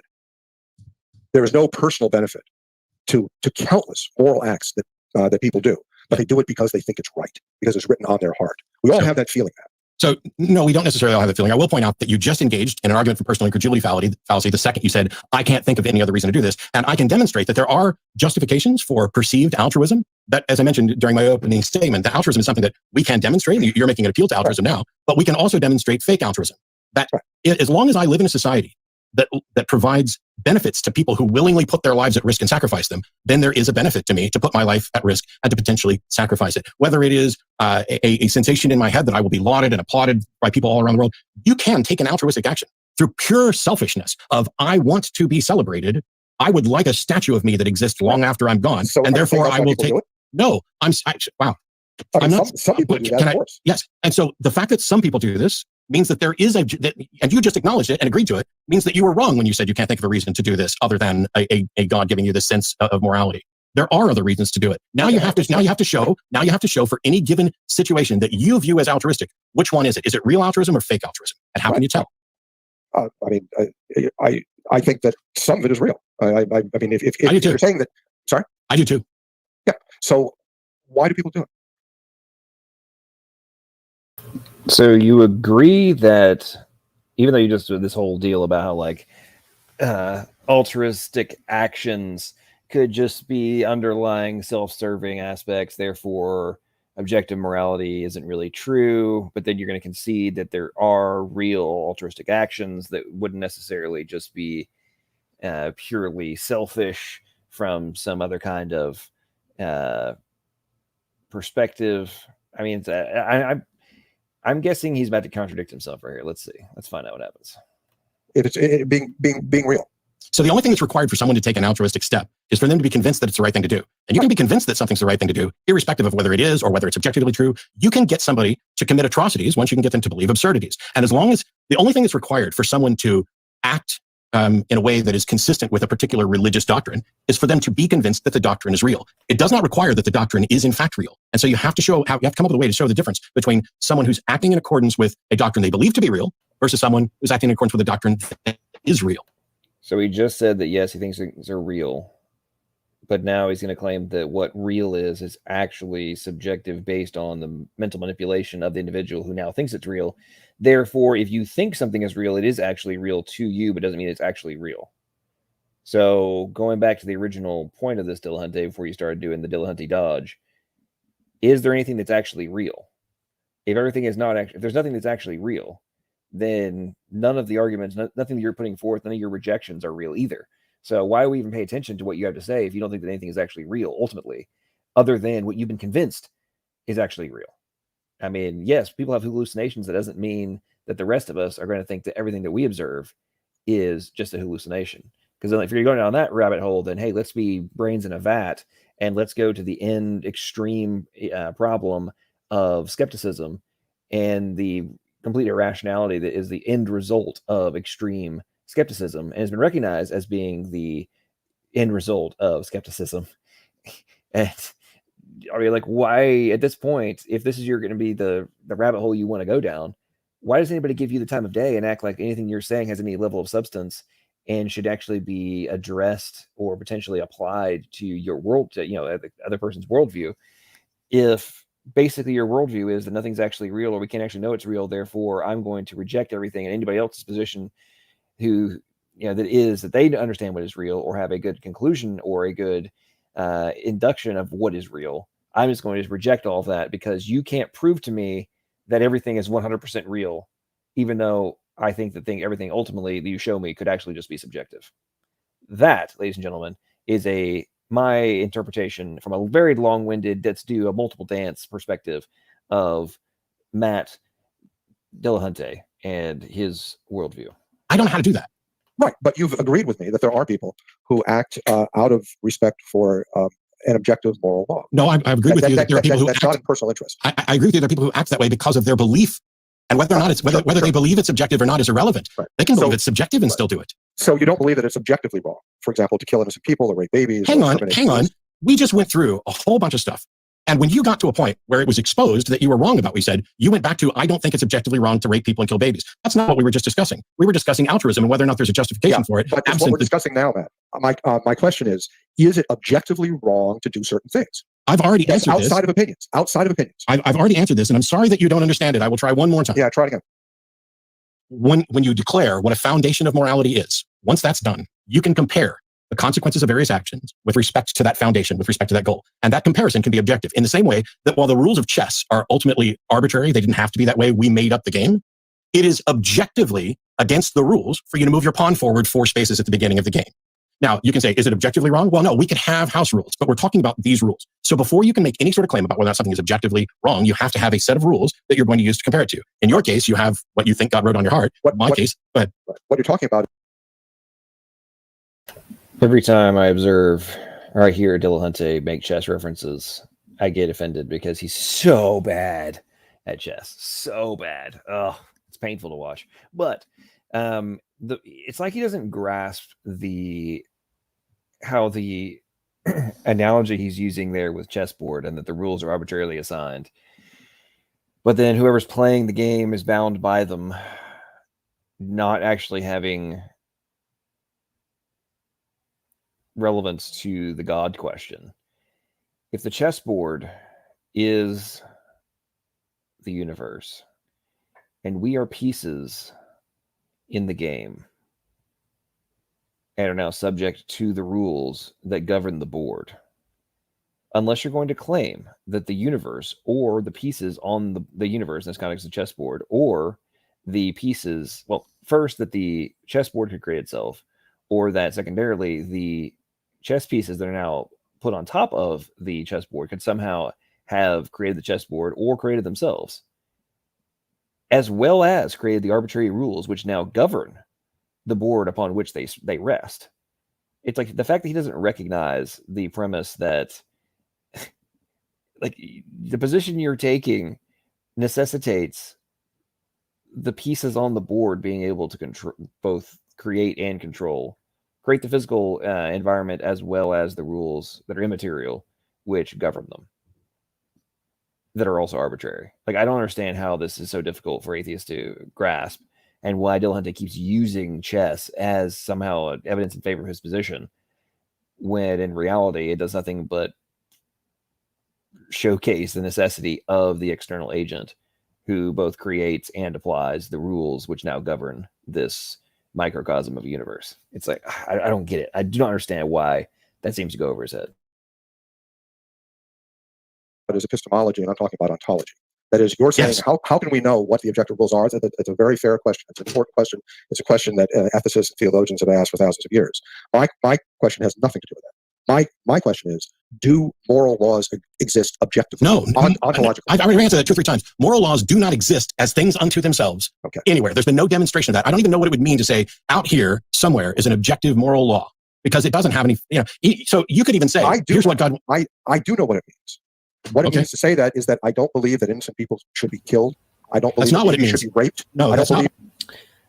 He doesn't think they are moral laws that exist external. However, he does think that the natural laws exist, but they're only descriptive and they're not also external, or not say external, but immaterial, non. Like, I don't get it. I don't get it. It's like, dude, you have to apply your logic across the entirety of your worldview. You can't pick and choose where your dismissive concepts can be applied. You have to apply them across the board uniformly. Otherwise, you're just cherry picking, which ironically is what Evo atheists oftentimes accuse theists of doing. It's rather fascinating. What any of that means. I don't believe that Jews should be gassed. That's not what any of that means. That's not what any of that means. The fact that the fact that you're convinced there's an objective moral code doesn't tell you what it is. The objective moral code could be the exact opposite of what you believe. This is the thing that you've done a couple of different times, which is when you were running through your opening, talking about, oh, we all know this, and then you had a bunch of questions, and then these questions have been answered. These are the reasons why you're a believer. Well, the fact that it seems to me that you are very much, I want there to be a moral code. I want there to be an explanation for the origin of the universe. I want there to be this. And atheism doesn't offer that, so I'll go with Catholicism. And that is also fallacious. It doesn't mean that the answer there is correct. So, I've often said that I would be more accepting of atheism as a belief if atheists actually believe it also. But atheists. So are you saying I'm not an atheist? I am not. Yeah, I'm saying you're not an atheist. Okay. Because you don't live your life that way. Bullshit. What, atheism doesn't tell you anything at all about how to live your life. Atheism is, I am not convinced there's a God, or I am convinced there's not a God. Neither of those things carry with it any sort of weight on how I should live my life. And for you to come in, hang on, I'm still talking, sir. And for you to come in and suggest that I'm not an atheist is one of the most ridiculous things I've ever heard. But you know what? I've heard it from you and your ilk over and over and over again, because the truth is, you cannot imagine a world where you're wrong. Atheists believe in a number of things that are every bit as well defined as things that religious people believe in. They believe that there is no God. They believe that nothing caused everything for nothing. That's not true. They believe there's no ultimate purpose for anything. They believe there's That's not true. These are basic atheist viewpoints. No, they're not. See, that's the thing. So you do believe there's a purpose? No, I don't believe there's an externally imposed intrinsic purpose in the universe. But what I believe is what I said.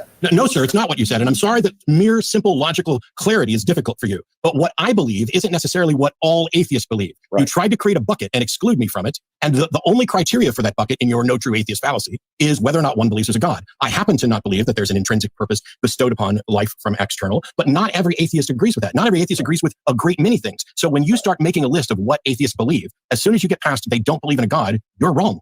There's far more. Just to pause you there, sorry for a second, Michael. I think it's about time for the question and answer now, but I'll let you respond to Matt there. But I'll just say maybe try not to sort of make it too much, like there's a kind of lot left for him to say at the end of it. If you want to just kind of close out what your response is to what he's just had to say. Matt clearly takes exception to the way I've been dealing with him. And I strongly get the sense, obviously, that Matt thinks that that's just unfair. It's morally wrong that I would interrupt him or that I'd be polite and so on. And it's another good example how atheists don't really believe in atheism in the sense that Matt is appealing to objective moral standards, that I should behave in a certain way to him, blah, blah, blah. When his whole metaphysical perspective is that there can be no objective moral standards because there is no God. So there is no real fairness, Matt, if there is no God. But I've encountered few people who demand as much fairness for themselves as atheists. Atheists don't live like atheists. They live like theists. We don't live like the straw man that you put up as atheists, because when you say we don't, Man, that's such a great point. It really is a great point.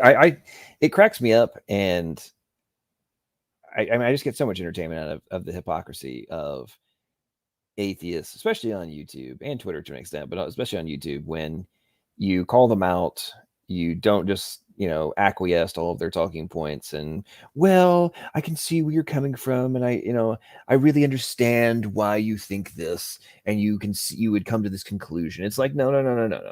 I understand where you're coming from, because you guys regurgitated over and over again the same talking points. But when you are asked to actually substantiate your talking points, the vast majority fall on their face, and then can't actually back up their BS, is all I have to say. And, run around making accusations how we're so mean, you're so mean to me, while dog cussing, doxing, and, being extreme porn bombing, all those other kind of things that are done, and then claim that the theist who refuses to acquiesce to, being cussed out, insulted, and threatened is somehow the one who is being, untoward, or somehow just being a big meanie, because you won't let them get away with, the ongoing straw manning, dumpster fire, arson, and just running around not actually being coherent, while simultaneously claiming that we're not the ones being coherent, and utilizing, the symptoms of the atheist fantasyland projection complex to somehow defend the positions they take and the assertions that they make. don't really believe in atheism. There's nothing, atheism doesn't have any tenets, any dogma, and I'm not appealing to moral objective standards. The foundation for fairness in this debate is not because of an objective standard from an external God. It's because we, as civil human beings, agreed to sit down and share time with a moderator to ensure that we were both treated fairly. My outrage, to whatever extent it is there, is not, as you assert, appealing to some objective moral standard. It is expecting the moderator to hold you to the fire to what we agreed to, which is to allow me to finish a sentence. And if you're going to strawman all atheists, to allow me, as they're doing now, to point out exactly what you're doing, so that when this is over and you leave, you are an embarrassment. That is a moral standard. Yes, it is not an objective moral standard from a God. It is a moral standard that I'm holding, that we agreed to. It is by convention, not by a God. Your God doesn't owe me anything, doesn't owe you anything. When you sorry to interject, guys. I think so. Just to maybe summarize the position, I think the audience is probably clear. Michael's position is that Matt is living as if there's objective morality, and Matt's position is that he doesn't think that that's the case. He thinks he's consistently living within an atheistic worldview, maybe. And maybe we could agree to disagree on that point, or the audience might see it a different way and move into the Q&A session. Yeah, there's questions. I'm good. How do you want to do this, Anil? Do you know? Because you've got probably the easier if I read them out. Yeah. Change my display so I can. Okay, so question. Oh, hang on. I need to bring this to the front. Come on, box. All right, TP Seeker is asking for Michael. Say I have lived my whole life away from people and never heard of any God. What is Mr. Egnor's best evidence of any God that would make me believe? The very fact that you exist calls for the existence of someone who created you, because you didn't create yourself. The other thing that points to God's existence is your sense of moral right and wrong in your life. The other thing that points to God's existence is the regularity of nature around you. The fact that there's consistency patterns in inanimate behavior of objects points to a physical lawgiver. Another question. Why do you believe the universe always existed? I'm not sure who that's directed at. Maybe you can both. Maybe it's for Matt. As it stands right now, while we certainly have, if you go with Big Bang cosmology, which has an explanation for the extent. All right, so before we get into the Q&A section of this debate, which I'll probably go, we'll go a little, I don't know how much longer we'll go into the Q&A. I'd love to start seeing inside chat what you guys thought about this debate overall, and any things that really stuck out to you. And in the meantime, all that, big shout outs to Doki Doki, of course, for all the ridiculous amount of super stickers he's been tossing. Greatly appreciate that. Peace Pie is in the house. Good to see you. I think we saw Smokey Saint joined us recently. And Pair to Bear still being so. Wesley Curry, what's up, man? How you doing? And Tony's still in the house. Patrick Alexander, good to see you. Dillahunty is basically a used car salesman. Yep. Let's see if anybody else I missed here. Can't miss anybody else in the side chat. I want to give a big shout out to all of the members who are in the house, and I want to say big thanks for all of you for your support, and let me have some extra time to be able to get some of these different things going. Oh, Infinite Theosis is in the house as well. Good to see you. And Cafe. Bill Paxton without the hair. That's a good one. So let's see. All right, if we get back in here just a second.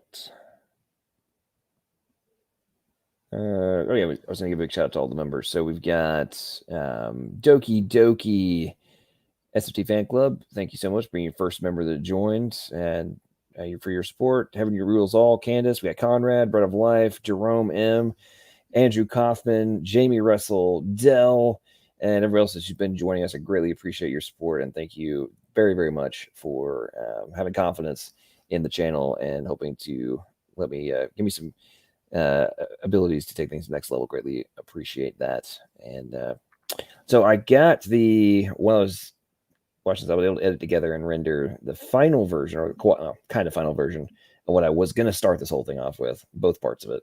Let's see what you guys think about this. This is like the two pieces I showed earlier put together with the music bed. Love to get y'all's opinion on this, because if you like it, I may do similar things when I do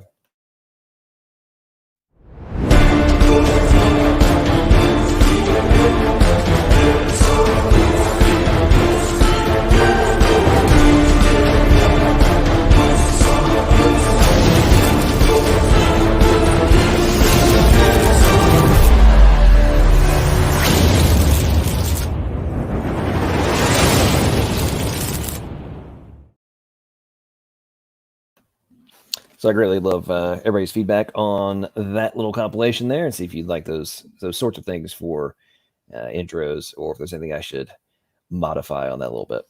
Okay, let's get back to listening to these guys in the Q&A, and then we'll probably wrap it up in about 15 minutes.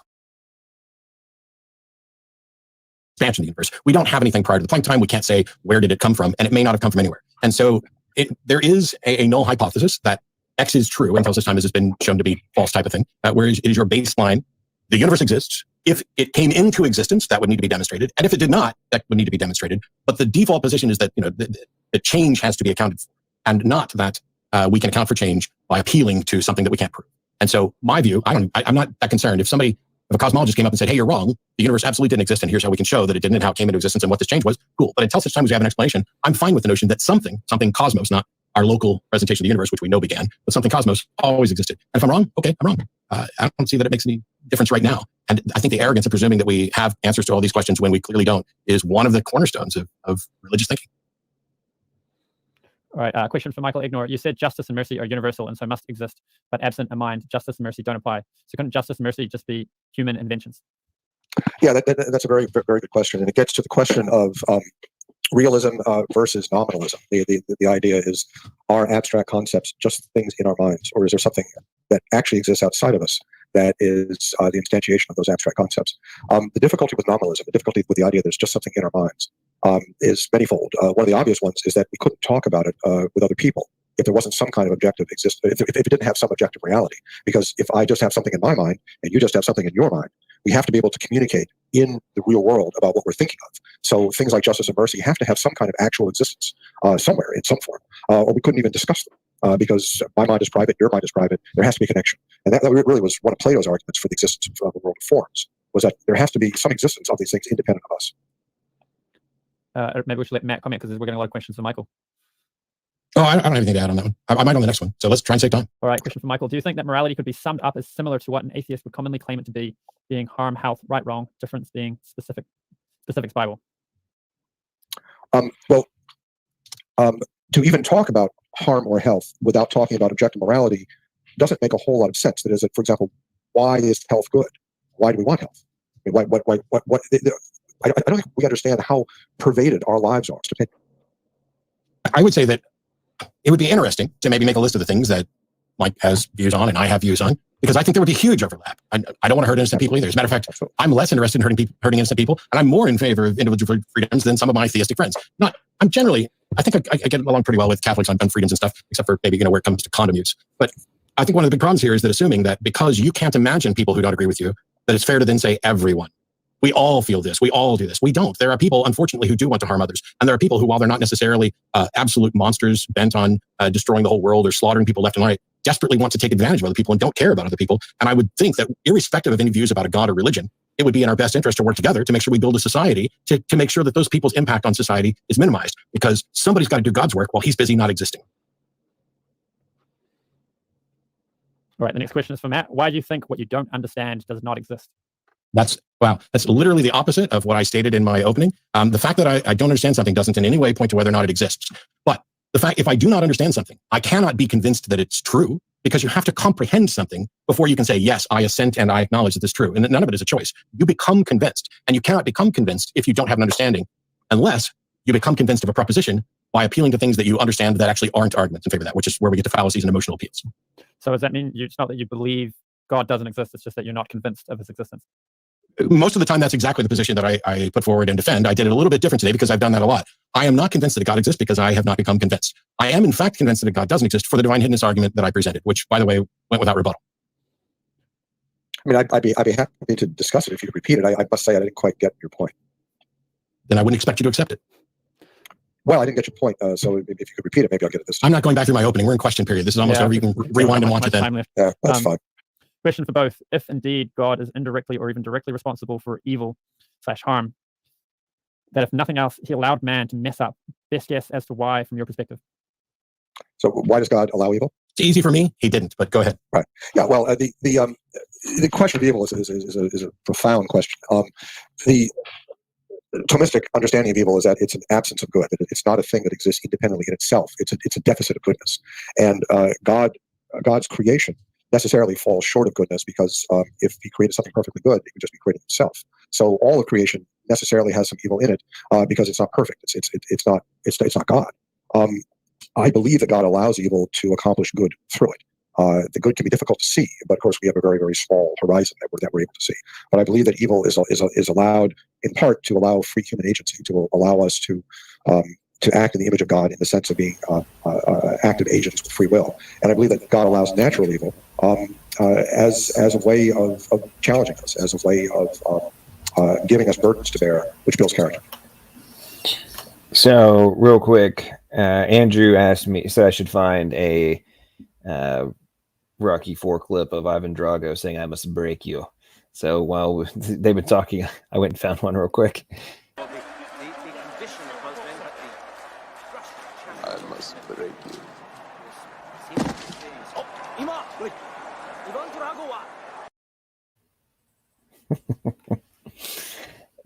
Awesome movie. And somebody who's a Blaster Master said, "Why does Egnor remind me of someone that will confront you for no reason in a shopping mall parking lot?" See, I don't suggest, and I don't think that he would come and confront you without justification or reason. But if you talk trash to him, he will come and confront you and be like, "Back it up." And I think actually, to be honest, I think that mindset and that mentality, that attitude is something that is sorely lacking in modern society, and would probably minimize a lot of the drama that happens if people would just be like, you know what, if you want to act like a dick, I'm gonna come and call you out on it and force you to either regurgitate and repeat your position and somehow back it up, or I'm going to embarrass you and force you to retract it. And if that happened, I think a lot of people would just be a little bit more genuine and have a little bit less confidence, shall we say, in their ability to get away with being absolute douchebags like we see people on YouTube. So Mary says Dolph Lundgren was very ... handsome. I think she may have a slight crush on Dolph Lundgren, aka Ivan Drago in Rocky IV. Let's continue. It's a tough thing. I'm not saying I like it, but I think that is a reasonable explanation for the existence of evil, along with God's existence. For Michael Egnor, on my previous question, couldn't I simply communicate what I meant by justice and mercy to you, and then you would know what I would mean by justice and mercy? I'm sure I understand that question. Well, again, I think that abstract things like justice or like mercy and things like that, and mathematics, all sorts of things that don't have real physical instantiation in the world, are not just figments of our imagination. They're not just things in our minds. Because if they were, we couldn't talk about them with other people, because other people don't have access to our minds. There is some reality to them independently of us, and of course that's the Augustinian argument for the existence of God. That is, that those universal concepts exist in God's mind, and that's where they are. All right, next question is a super chat. Mike, you said that simultaneous change can occur outside of time, but that doesn't make sense because simultaneous refers to a single point in time. That's a very good point. It's an excellent point. Change can't occur outside of time. Change change depends on time. And Matt, something I think of Matt's blood pressure medication. I tell you, so change itself is something that is within time. Causation, however, can initiate outside of time. That is, that you don't that the first cause does not have to be an entity in time. In fact, it can't be an entity in time, because if it's in time, then it's not the first cause. It's in a network of causes. I'd recommend maybe not making medical declarations about what kind of medication I need, because when I talked about change earlier, what I was saying was that a causal chain requires time. That change requires time, and you fought me on it, and now you're saying it. No, I'm saying I already knew about concurrent change. I'm saying that the first cause does not have to be in time. Yes, I'm aware of that, and I was aware of the special pleading that you go to. That the Aristotelian and Thomistic understanding of change. It's fine. People can rewind it and see if I was actually correct and whether you actually came around to agreeing. It's fine. They can rewind. Question for Matt. Have you looked at trees while thinking about the nanoscale makeup, how trees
Well, dang it, I was having a very fun little rant there about forgot I was on mute, about the induction by the good doctor about Dillahunty's blood pressure, and that it's actually an inference the best explanation, even though I am not a MD, unlike Dr. Egnor is. Given the fact that Dillahunty, it's public knowledge that he is diabetic, and a good percentage of diabetics also have high blood pressure, and given the fact that Dillahunty often acts like he does have high blood pressure and has been on full display in this debate where he like flips out, and in previous debates where he flips out on folks, and is obviously very much on edge, it is a reasonable conclusion that Dillahunty is suffering from high blood pressure. I'm just gonna say that's a reasonable conclusion, but since Dillahunty's a little touchy on it, maybe he forgot to take that blood pressure medication today. I don't know. DNA codes for the cell, creating the specific proteins, and then your eyes as well. No, I probably never have thought about that while looking at trees. I've thought about lots of other things while looking at trees, but probably not that specifically. For Matt, what is your favorite theistic argument? Favorite doesn't. I had to remind myself that favorite doesn't necessarily mean best. So look at the trees has I know we just went to this, but it does have a warm spot in my heart, because it's the type of thing that I still find appealing, looking at the natural world and marveling at what nature has wrought, but I don't reach the same conclusion that others do. I think probably my favorite argument to address is the moral argument, because there's been so much discussed about it. Like, I'm not impressed at all by the problem of evil, and I use divine hiddenness, but the various moral arguments are going to come up in every debate. Like, the first handful of debates I did had morality wasn't in the title, and that's what we spent most of our time talking about. It seems to be most people's issues, and it's really frustrating for people to hear someone say, objective morality does not exist as a thing, as something out there on its own, and instead morality is something that we construct. We can agree on a foundation, and once you have a foundation, just like once you have the rules of chess, you can then make objective assessments. But there's no objective imperative, no external motivation for someone to care about well-being, and it's unfortunate. So you have to work with people who do, and mostly we do, and mostly we can work together. But you're going to find people who don't agree. And that's true, irrespective of whether they believe in God. A God, by the way, there's not a single problem with secular morality that is in any way solved by appealing to a God, because you're just pointing to another foundation that can also be rejected. This question probably won't be popular with Matt. Why should someone care about what Matt is not convinced of? They shouldn't. No, it's a fine question. I didn't. This is why I did things a little bit differently here today. I've done lots of debates where I point out why I'm not convinced, why the claim that a God exists, I don't feel it's met its burden of proof. That's about an epistemic view of this. Today, people wanted me to take an ontological assessment because the question was, does God exist? And there's no reason. I said this before we even began this when we were talking about doing interruptions. I'm not relevant. I'm not significant. I'm just a person telling you what I think. If you don't care what I think, that's fine.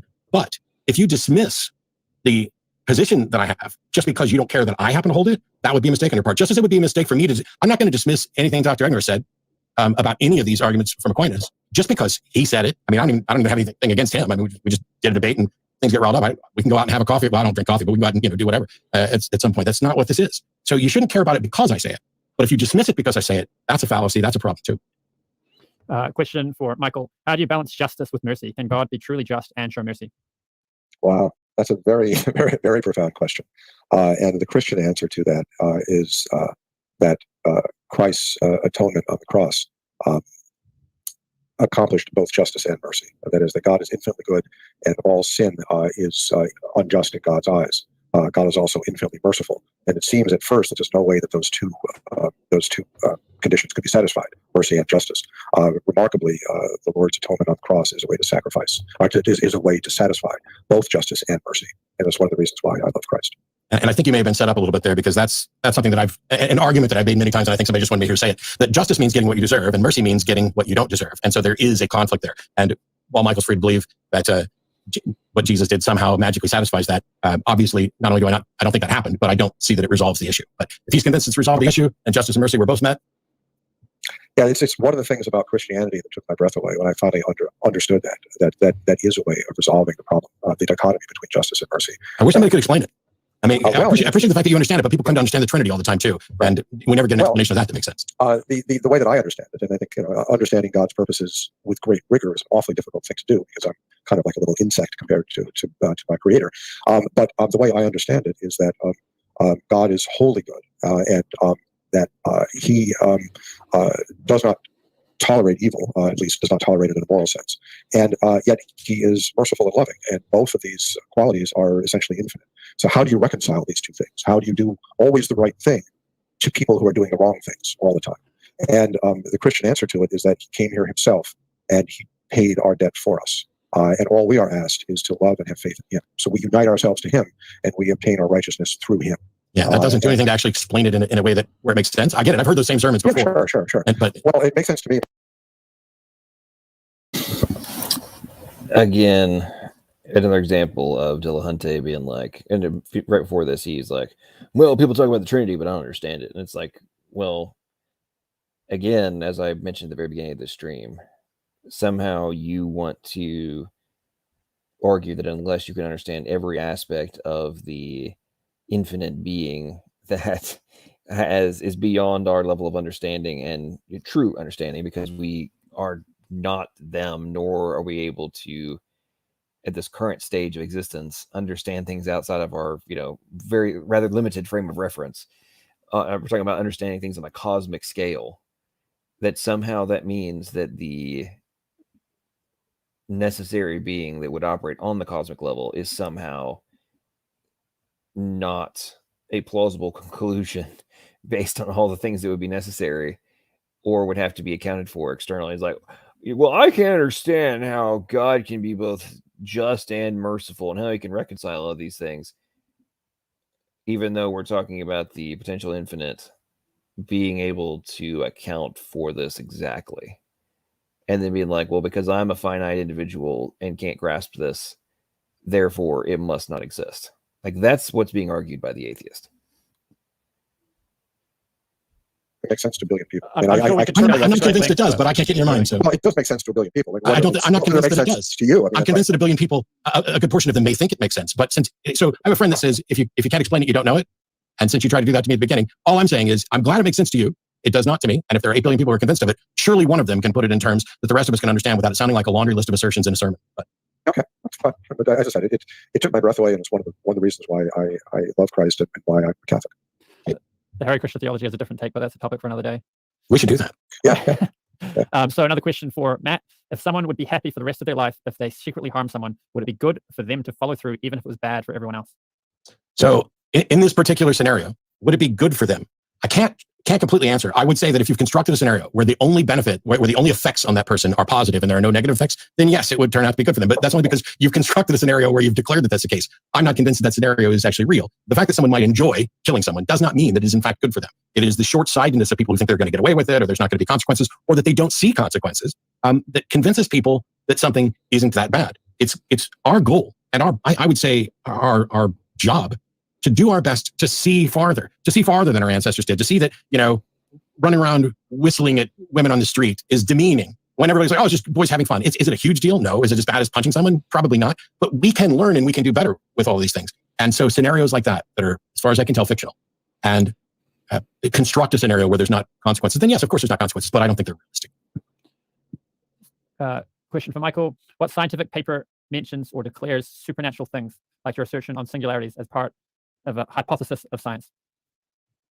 Every scientific paper that gives a mathematical description of singularities with the field equations of general relativity, because singularities in the field equations of general relativity are circumstances in which the equations blow up. They go to infinity, and those are what singularities are. They're mathematical expressions in those equations. So any paper that has singularities or that discusses or describes singularities in the field equations of general relativity are discussing extranatural objects. I don't know how you guys are going for time. We're at the 2-hour mark, so if you guys are happy, we can push through a few more questions, or we can wrap it up. Okay, sure. I can take a couple more. Sure. If you remove the word objective from your morality question, is it any less moral? If it's not objective. All right, I think I'm going to wrap up there. We're at 2 hours, and they keep going. They have a few more questions, and if you want to get into that, there's link is in the description, and I think they had some short closing statements. Let me see if I can skip ahead to those. I'll wrap that up. Oh, maybe they didn't. Let's see. Encounters in those kind of interpersonal relationships, things that cannot be proven, things that are not they're not things that you test scientifically. That's just things that you know. Like, how do you know you love your wife? How do you know you love your kids? And you could present me with a ton of evidence, all kinds of evidence that I couldn't know if I loved my wife. And I still know I love my wife. That is that a relationship to God. God is a person. He's not a list of rules, and he's not a list of physical laws. He is a person, and relationships of people to God are personal relationships, and they transcend scientific, detailed kinds of proof.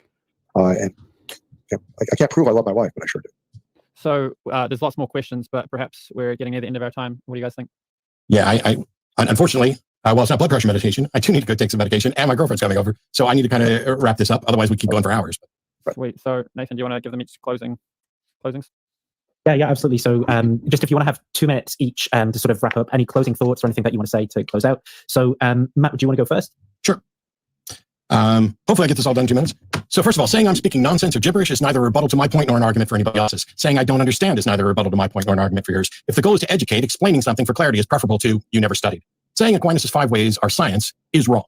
Saying science can and does appeal to the supernatural is reaching, if not outright wrong. Saying I'm not an atheist doesn't make it true. Saying all atheists believe X doesn't make it true. Saying atheists are all lying and putting on a front by claiming things about atheism doesn't make it true. Saying I'm depending on an objective moral code when I'm actually holding to a code that we agreed to for the debate demonstrates a problem with your view. Saying everyone, just because you can't imagine people who disagree with you, is a problem. Coming in with an attack on my supposed ignorance doesn't support the claim that a God exists. It's an absolute personal attack. Matt doesn't understand these. Matt didn't study these. None of this does anything to demonstrate the existence of God, which was the subject of the debate. There was no definition of a God, no evidence for a God, just a parade of old arguments, rapidly done in almost no time, not even any discussion, and a parade of questions. Tonight was about morality, with just assertions sensationalized. An appeal to popularity on multiple occasions when Dr. Egnor says, I don't know many people who feel that way. Fallacious appeal to population. Or nobody feels that way. Fallacious appeal to population. Saying it's an internal personal relationship in order to avoid having to prove it, because in interpersonal relationships, there's things you can't prove to other people. It's like saying you have a girlfriend who goes to another school, and so you can't prove that she's real. Well, the subject of the debate was, please demonstrate that your girlfriend exists. And showing up to pretend that she goes to another school, and therefore the intangibles can't be demonstrated, is in no way an argument for the existence of that. Personal relationships don't prove anything to anyone. It's still just you and what you think. And there was no rebuttal to the argument from divine hiddenness at all. Awesome. Thanks for that, Matt. And then, Michael, do you want to go with your closing statement? So your final thoughts and kind of summary of the debate? Sure. When I converted to Christianity, to Catholicism, I had a secret fear. It was kind of a secret fear. And my secret fear was that atheism had the best arguments, and that if I was to believe in God, which I felt rather intensely was true, I would have to insulate myself to some extent from the logical and empirical arguments about God's existence. So I began reading on that. I read atheists, I read Christians, I watched debates, and I was astonished, and I must have been still kind of astonished at the gibberish that is the content of atheist arguments. In my view, atheism is not really an argument. It's just a kind of ignorance. It's not even wrong. That is that atheists don't understand the arguments for the existence of God with anything that approaches rigor. I agree with what he's saying 100%, wholeheartedly. I too did, when I first got into this stuff on YouTube, I did not anticipate the level of willful ignorance that I would be running into, and then the utter refusal to actually go and analyze the ignorance, or to find substance, to find things to validate their positions or to invalidate mine, other than just spewing talking points without actually understanding the concepts that are fundamental to the positions that are being taken. It's both sad and truly astounding to witness and continue. And I think the doctor here is spot on, 100%. As I say, atheism really isn't even wrong. And the term gibberish, I mean in full force. That generally, when you pin an atheist, they start spewing gibberish. They start dancing around subjects. They bring in all kinds of nonsense, rather than address the actual issues. If you believe that everything came from nothing for no reason, you're crazy. Okay, then. Well, I think that's it for tonight, guys. Is there anything that you want to say, Arjuna, before we close out? Oh, just the usual. If you like this kind of content, be sure to subscribe. I've got Nathan's channel linked in the description. I'm sure you all know how to find Matt Dillahunty. Michael Egnor can be found. Well, I hope everybody enjoyed that. I thought it was a phenomenal back and forth discussion. It was very interesting. I think the Dr. Egnor put forth a lot of good positions, and he was weak on some, strong on others, confident. The confidence he put forth, I think, was well deserved, and I think the responses that came, were put forth were exactly what he was describing in his closing statement. I mean, it's there, it's beyond doubt, it's on full display, and unfortunately, the people that we are often interacting with don't want to accept this and actually, analyze what is going on and creating some substance in their own worldview and in the conclusions that they have reached. But I think on that note, I'm gonna wrap things up. Appreciate it very much, Doki Doki. Thanks so much for the super stickers and all the super chats and everything. Thanks so much for everybody else who's been supporting the channel, becoming members, and do all those things. I think later on in about an hour and a half, SFT is going to be doing a stream. It should be interesting. I'm not sure what exactly he's talking about, but he'd asked me what time I was going to get done with my stream, and said he was going to get started. So I'm going to wrap up mine. Like I said, hey, look out for a notification from him in about an hour. And before we wrap up, what's up, Greeny, Cafe, Doki Doki, Kelvy, what's up? Good to see you. We got Stephanie, Trenton's in the house. How are you? Infinite Theosis, good to see you.